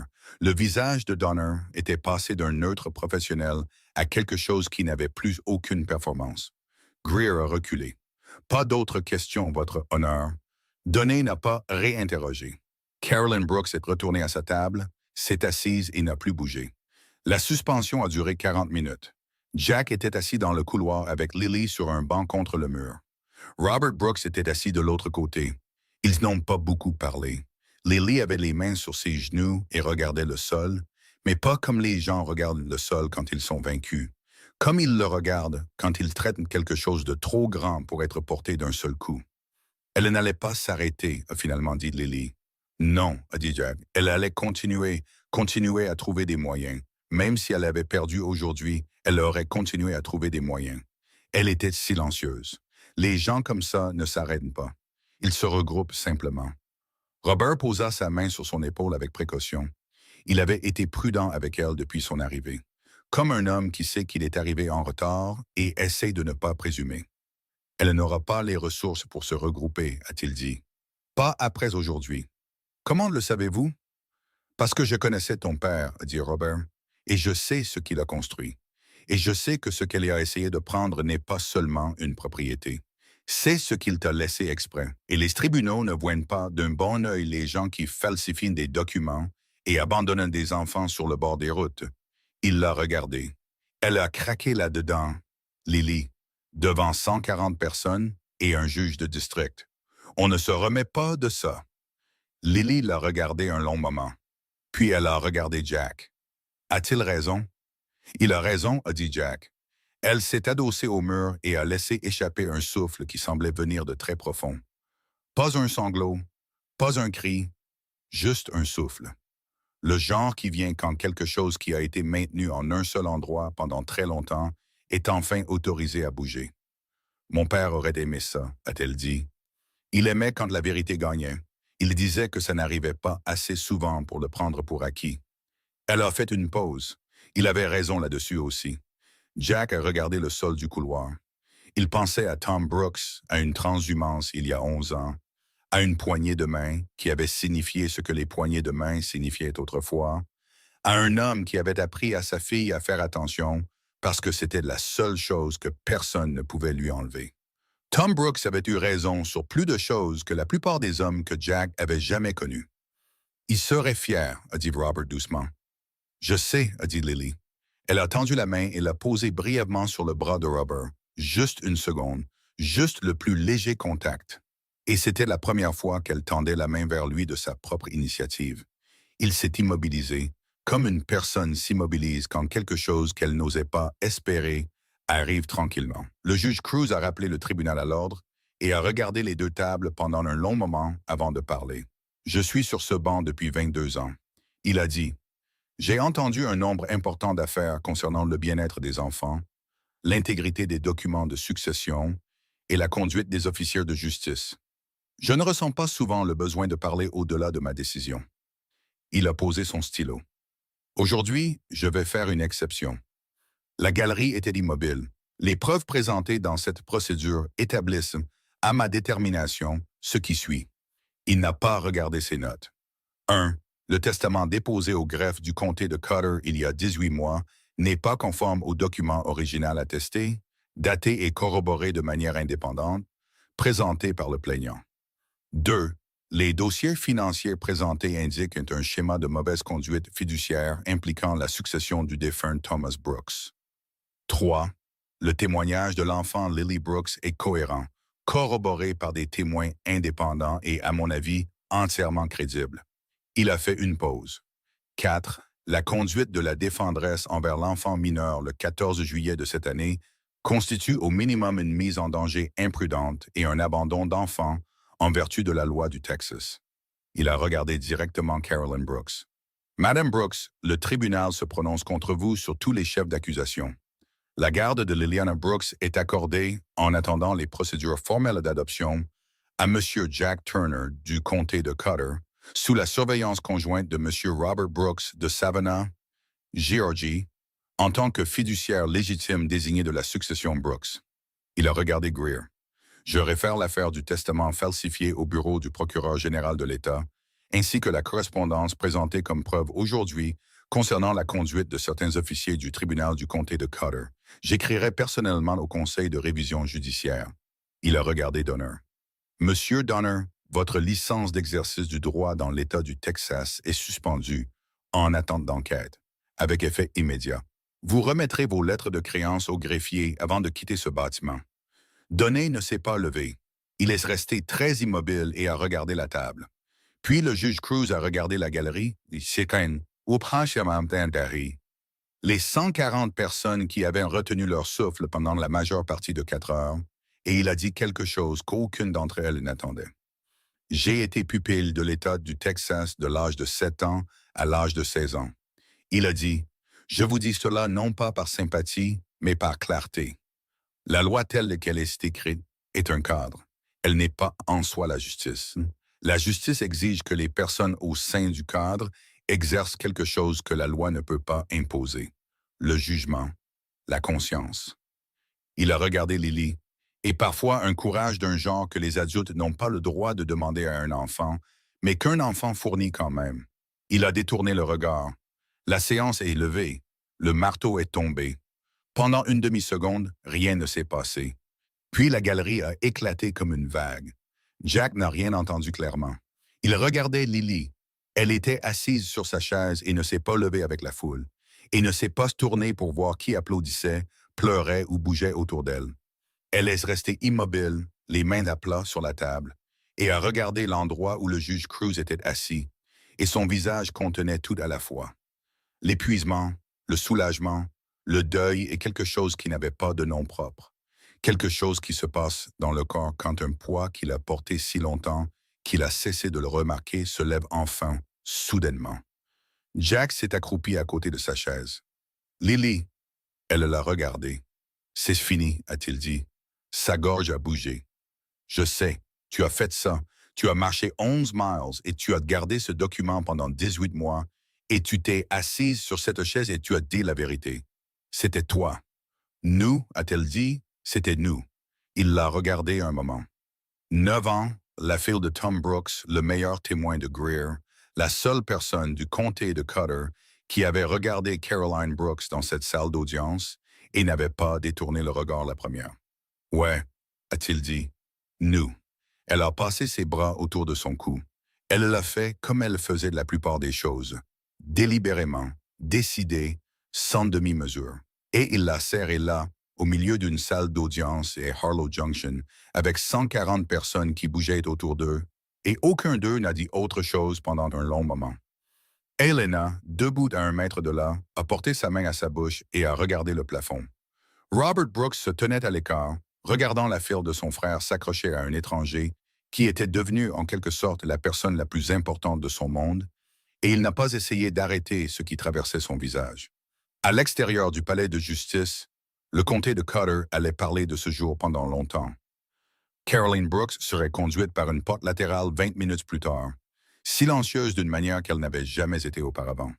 Lyle Donner remettrait ses lettres de créance au greffier du tribunal sans parler. Le juge Cornelius Alderman du comté de Cutter recevrait une lettre officielle la semaine suivante et ne retournerait pas sur son banc. Et dans le comté où Tom Brooks avait construit quelque chose de bon et de vrai avec ses mains et sa parole, la terre irait enfin là où il avait toujours voulu qu'elle aille. Mais tout ça, c'était pour plus tard. Pour l'instant, à ce moment précis, Jack Turner tenait une fillette de 9 ans dans une salle d'audience de Harlow Junction et se laissait croire quelque chose qu'il n'avait pas cru depuis très longtemps, que la bonne chose faite au bon prix pouvait réellement gagner. Dehors, le ciel avait pris la couleur dorée lourde de la fin d'après-midi, et pour la première fois depuis des semaines, la chaleur s'était atténuée. Pas partie, pas au Texas en juillet, mais plus facile. Plus facile qu'elle ne l'avait été depuis plus longtemps que l'un ou l'autre ne pouvait s'en souvenir exactement. Le trajet de retour vers le comté de Cutter a duré 2 heures. Jack conduisait le chariot. Lily était assise à côté de lui sur le banc, pas à l'arrière, pas cachée. À côté de lui, là où la route s'étendait devant eux deux. Elena chevauchait derrière avec Robert Brooks, qui avait loué un cheval à la livrée de Harlow Junction et avait dit qu'il n'allait nulle part pour l'instant. Personne ne l'a contredit. Pendant le premier mile, personne n'a dit grand-chose.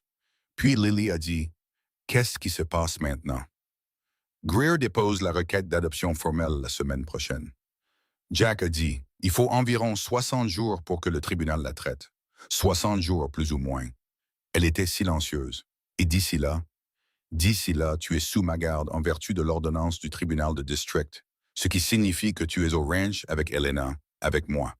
Il lui a jeté un coup d'œil, comme les 6 derniers jours, sauf que personne ne viendra à la barrière avec des papiers. Elle a regardé la route devant elle. Et les terres de mon père. Robert prend la relève en tant que fiduciaire. Il viendra dans le comté de Cutter le mois prochain pour tout examiner avec Greer. Les terres restent à ton nom. Toutes. Jack a gardé les yeux sur le cheval. Ton père s'en est assuré. Même depuis le début, il s'en est assuré. Lily n'a pas répondu tout de suite. Elle a retourné ça dans sa tête comme elle retournait tout, soigneusement, complètement, sous tous les angles. Il savait, a-t-elle finalement dit, il savait que quelque chose pourrait lui arriver. C'est pourquoi il m'a montré le testament quand j'avais 7 ans. C'est pourquoi il m'a parlé de vous. Elle a regardé ses mains sur ses genoux. Il essayait de construire une chaîne au cas où il ne pourrait pas être là. Jack a pensé à Tom Brooks montrant à une fillette de 7 ans un document juridique et disant Souviens-toi de ça. Souviens-toi où il est. Souviens-toi pourquoi c'est important. Il a pensé, quel genre d'homme fait ça? Quel genre d'homme pense si loin à l'avance avec autant d'amour et autant de peur en dessous? C'était un bon père, a dit Jack. Oui, a dit Lily. C'était la meilleure personne que je connaissais. Elle l'a dit simplement, sans mise en scène, comme les gens énoncent des faits qui sont vrais depuis si longtemps qu'ils ont cessé de faire mal de manière aiguë et ont commencé à faire mal de manière profonde. La manière qui ne disparaît pas, mais qui devient finalement quelque chose que l'on peut porter. Jack a tendu la main et l'a posée brièvement sur la sienne, juste un instant, puis l'a remise sur les rênes.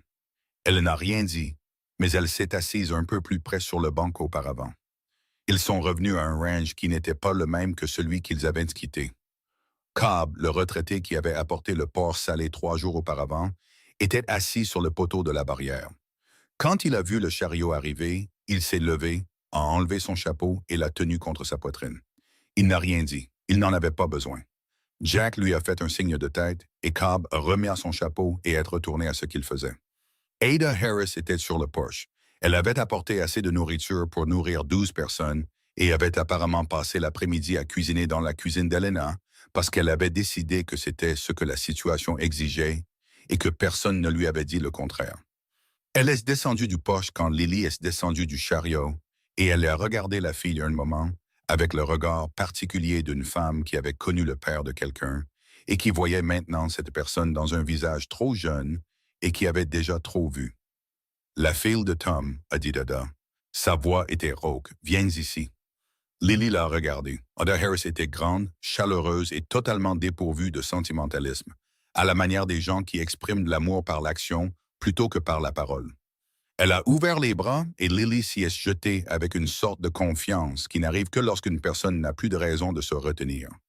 Ada l'a serrée. Elle a dit par-dessus la tête de Lily à Jack. La Gazette publie une rétractation demain. Harold Beats m'a dit lui-même qu'il est embarrassé. Elle a fait une pause. Il devrait l'être. Il a écrit ce pourquoi il a été payé, a dit Jack. Ça ne le rend pas juste. Non, ça ne le rend pas juste. Ada a relâché Lily, l'a tenue par les épaules et a regardé son visage. Tu ressembles à ton père, a-t-elle dit, autour des yeux. Les gens le disent, a dit Lily. C'est vrai. Ada l'a laissé partir. Maintenant, viens de manger quelque chose. Tu as été dans une salle d'audience toute la journée et tu ressembles à un épouvantail. Lily a presque souri. Pas tout à fait, mais presque, oui madame.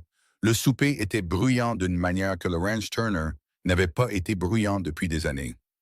Robert Brooks a raconté une histoire sur Tom jeune homme qui a fait rire Elena si fort qu'elle a dû poser sa fourchette.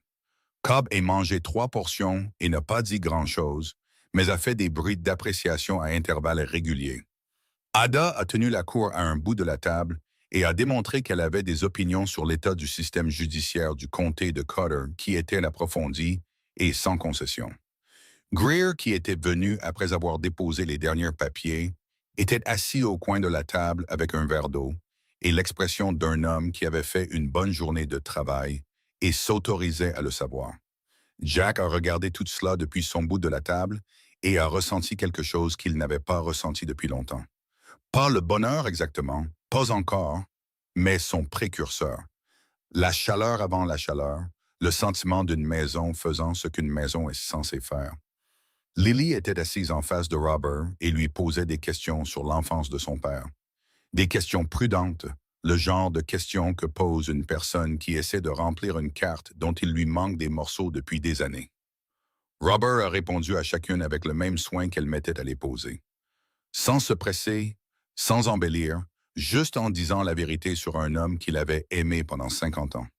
À un moment donné, Robert a dit qu'il avait l'habitude de porter des pierres dans ses poches quand il était petit. Des pierres intéressantes qu'il trouvait. Ça rendait notre mère folle.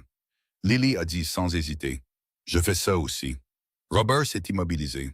Puis il a souri. Le genre de sourire qui commence lentement et envahit tout le visage. Je sais, a-t-il dit. Je les ai vus dans ta chambre cet après-midi. Le rebord de la fenêtre. Lily a semblé surprise. Vous êtes allé dans ma chambre? Elena m'a fait visiter. J'espère que ça ne te dérange pas. Elle y a réfléchi. Oui, a-t-elle dit. Ça ne me dérange pas. Robert a regardé son assiette, puis de nouveau elle. Il parlait de toi dans chaque lettre, tu sais, chaque lettre, de ta naissance jusqu'à ce que les lettres s'arrêtent. Sa voix était égale, mais l'effort pour la maintenir égale était visible. Je te connaissais avant de te rencontrer. Je savais ce que tu aimais manger et que tu étais meilleur en arithmétique que la plupart des adultes, et que tu t'étais lié d'amitié avec un chat errant qu'il ne laissait pas entrer dans la maison. Il s'est arrêté. Je pleure votre perte à tous les deux depuis que ces lettres se sont arrêtées. Je ne savais juste pas jusqu'à cette semaine que je n'en avais perdu qu'un seul. La table s'était tue autour d'eux. Lily a regardé Robert Brooks un long moment.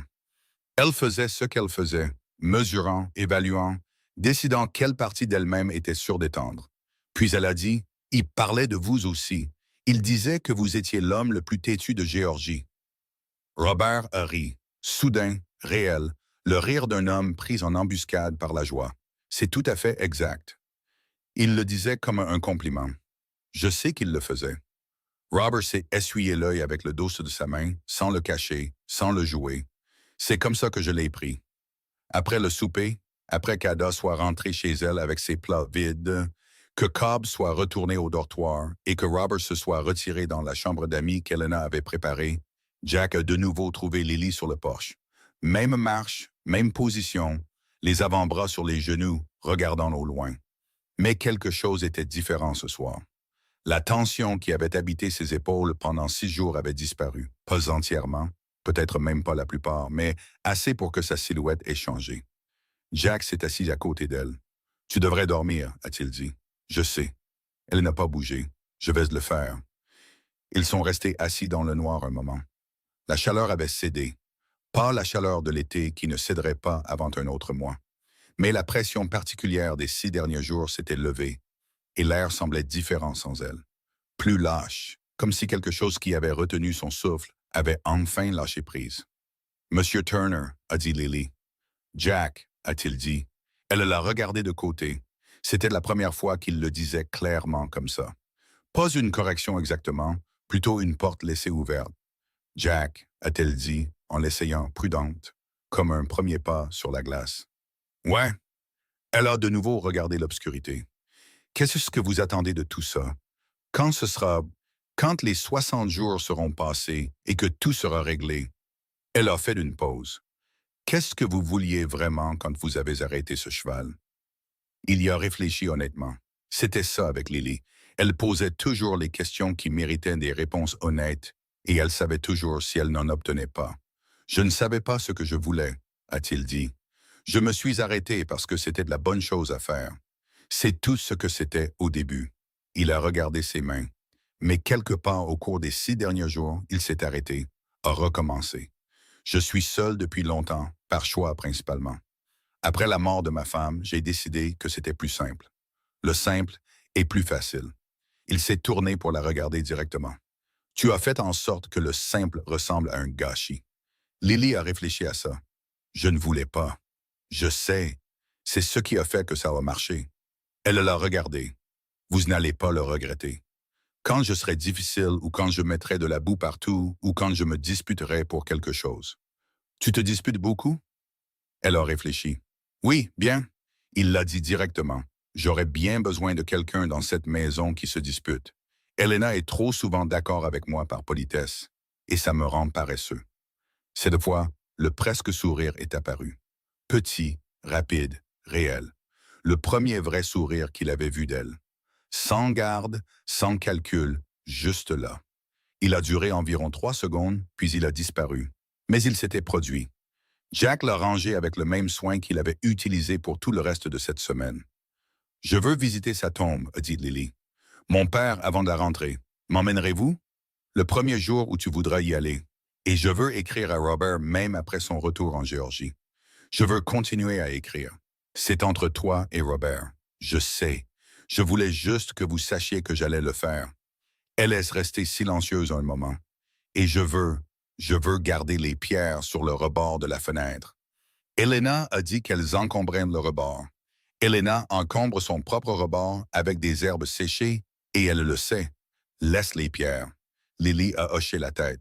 Sérieusement, comme si cela avait été une négociation importante. D'accord. La nuit s'est installée autour d'eux, quelque part au loin. Quelque chose a bougé dans les buissons et s'est tu. Un cheval a bougé dans l'écurie. Les bruits d'un ranch en activité au repos. La musique particulière d'un endroit qui était vivant. Jack, Lily a dit. Merci, elle l'a dit simplement. Pas à la nuit, pas à l'air, à lui en le regardant. Pas pour le tribunal, pour la clôture, pour vous être arrêté. Il l'a regardé en retour. Tu as bien choisi, a-t-il dit, quand tu as choisi de venir ici. Elle a soutenu son regard un moment. Je sais, a-t-elle dit. Mais vous auriez pu continuer à cheval. Il aurait pu. Il avait failli le faire.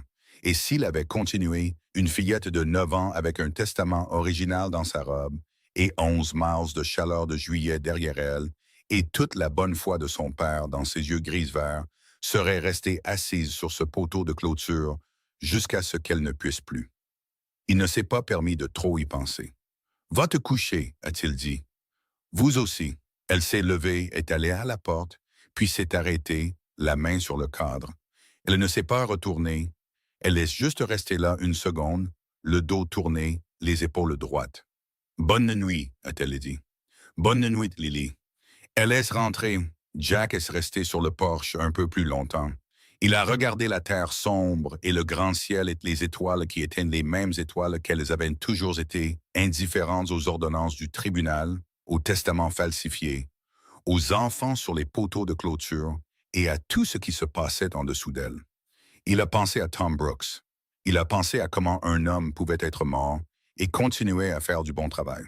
À travers une fille qui faisait attention, à travers un testament gardé dans une robe, à travers une chaîne de personnes attirées les unes vers les autres par le poids de la confiance d'un homme bon. Il a pensé à 60 jours et à ce qui viendrait d'après. L'adoption formelle a été accordée un mardi matin d'octobre dans la même salle d'audience de Harlow Junction, devant le même juge Cruz. La galerie était plus petite cette fois. Pas de spectacle, pas de foule, juste Greer, Robert Brooks, Elena, Ada Harris, coupe dans une chemise propre qu'il avait clairement empruntée à quelqu'un de plus grand, et Ruth Alderman, qui était venue sans y être invitée et s'était assise au dernier rang sans attirer l'attention sur elle. Jack a signé les papiers à la table. Greer les a attestés. Le juge Cruz a examiné chaque page avec la même attention délibérée qu'il accordait à tout. Puis il a levé les yeux. « Monsieur Turner, le tribunal exige une dernière confirmation pour le procès-verbal. Choisissez-vous librement et volontairement d'assumer la responsabilité parentale légale permanente de Liliana Brooks, en pleine connaissance des droits, obligations et de la permanence de celle-ci? » Jack a regardé Lily assise à côté de lui, les mains jointes sur la table, le regardant avec ses yeux gris-verts qui avaient observé, mesuré et décidé depuis le premier instant où il s'était trouvé de l'autre côté de 11 miles de route texane brûlante. Il n'a pas hésité. « Je l'ai déjà fait, a-t-il dit. » Greer a souri. Elena a fait un bruit qu'elle nierait plus tard. Cobb a regardé le plafond. Robert Brooks a serré les lèvres et a hoché la tête une fois, le signe de tête d'un homme payant une dette qu'il devait à la mémoire de son frère. Le juge Cruz a tamponné le document. L'adoption de Liliana Turner est accordée et enregistrée par l'État du Texas à compter de ce jour. Il les a regardés tous les deux par-dessus ses lunettes. Félicitations. Lily a regardé le document sur la table devant elle, son nom dessus, nouveau et ancien à la fois, Brooks écrit dans la récitation légale, et Turner écrit à la fin, propre, permanent et choisi. Elle l'a touché d'un doigt, juste légèrement, juste pour être sûre qu'il était réel. « Turner », a-t-elle dit doucement, en l'essayant comme elle avait essayé le nom de Jack sur le Porsche 2 mois auparavant, testant le poids. « Tu n'es pas obligé de le prendre », a dit Jack. « Tu peux garder Brooks, c'est légal dans les deux cas. » Elle y a réfléchi pendant exactement 3 secondes. « Turner », a-t-elle dit à nouveau, décidée. « Lily Anna Brooks Turner. » Elle l'a regardé. « Les deux. Je veux les deux. Les deux, ce sera. » Greer a dit, en écrivant déjà. 3 semaines après l'adoption, une lettre est arrivée du bureau du procureur général de l'État du Texas, confirmant que des accusations formelles avaient été déposées contre Carolyn Brooks, Lyall Donner et 2 associés pour fraude successorale, falsification de documents et mise en danger d'enfants. Le juge Cornelius Alderman du comté de Cutter avait rendu son siège et était sous examen judiciaire. La banque du comté de Cutter avait une nouvelle direction et les 4000 acres de Tom Brooks, chaque pied de carré, étaient légalement garantis en fiducie pour Liliana Brooks Turner jusqu'à sa majorité, avec Robert Brooks supervisant en tant que fiduciaire et Greer en tant que conseiller local. Jack a lu la lettre à la table de la cuisine et l'a tendue à Lily sans commentaire. Elle l'a lue, l'a pliée soigneusement, l'a posée. « Est-ce que c'est assez? » a-t-elle demandé. Pas à Jack, à elle-même, vraiment, ou à l'air ou à quiconque pourrait écouter. Ce qu'ils lui ont fait. Est-ce que c'est assez? Jack n'a pas prétendu que la question avait une réponse simple. Non, a-t-il dit, ce n'est pas assez, ce ne sera jamais assez. Elle l'a regardé, mais c'est quelque chose. C'est quelque chose, a-t-il dit, et quelque chose, c'est ce avec quoi nous devions travailler. Elle a hoché la tête, a de nouveau plié la lettre et l'a mise dans la boîte qu'elle gardait sous son lit, la boîte qui contenait le testament original, la liste des retraits qu'elle avait faite au crayon soigné, et 3 lettres de Robert qui étaient arrivées depuis son retour en Géorgie. Une petite boîte, lourde pour sa taille. Le poids d'une fillette de 9 ans qui avait décidé que faire attention était la seule chose que personne ne pouvait lui enlever et qui avait eu raison. L'été s'est terminé fin septembre. La première vraie pluie est arrivée un samedi matin.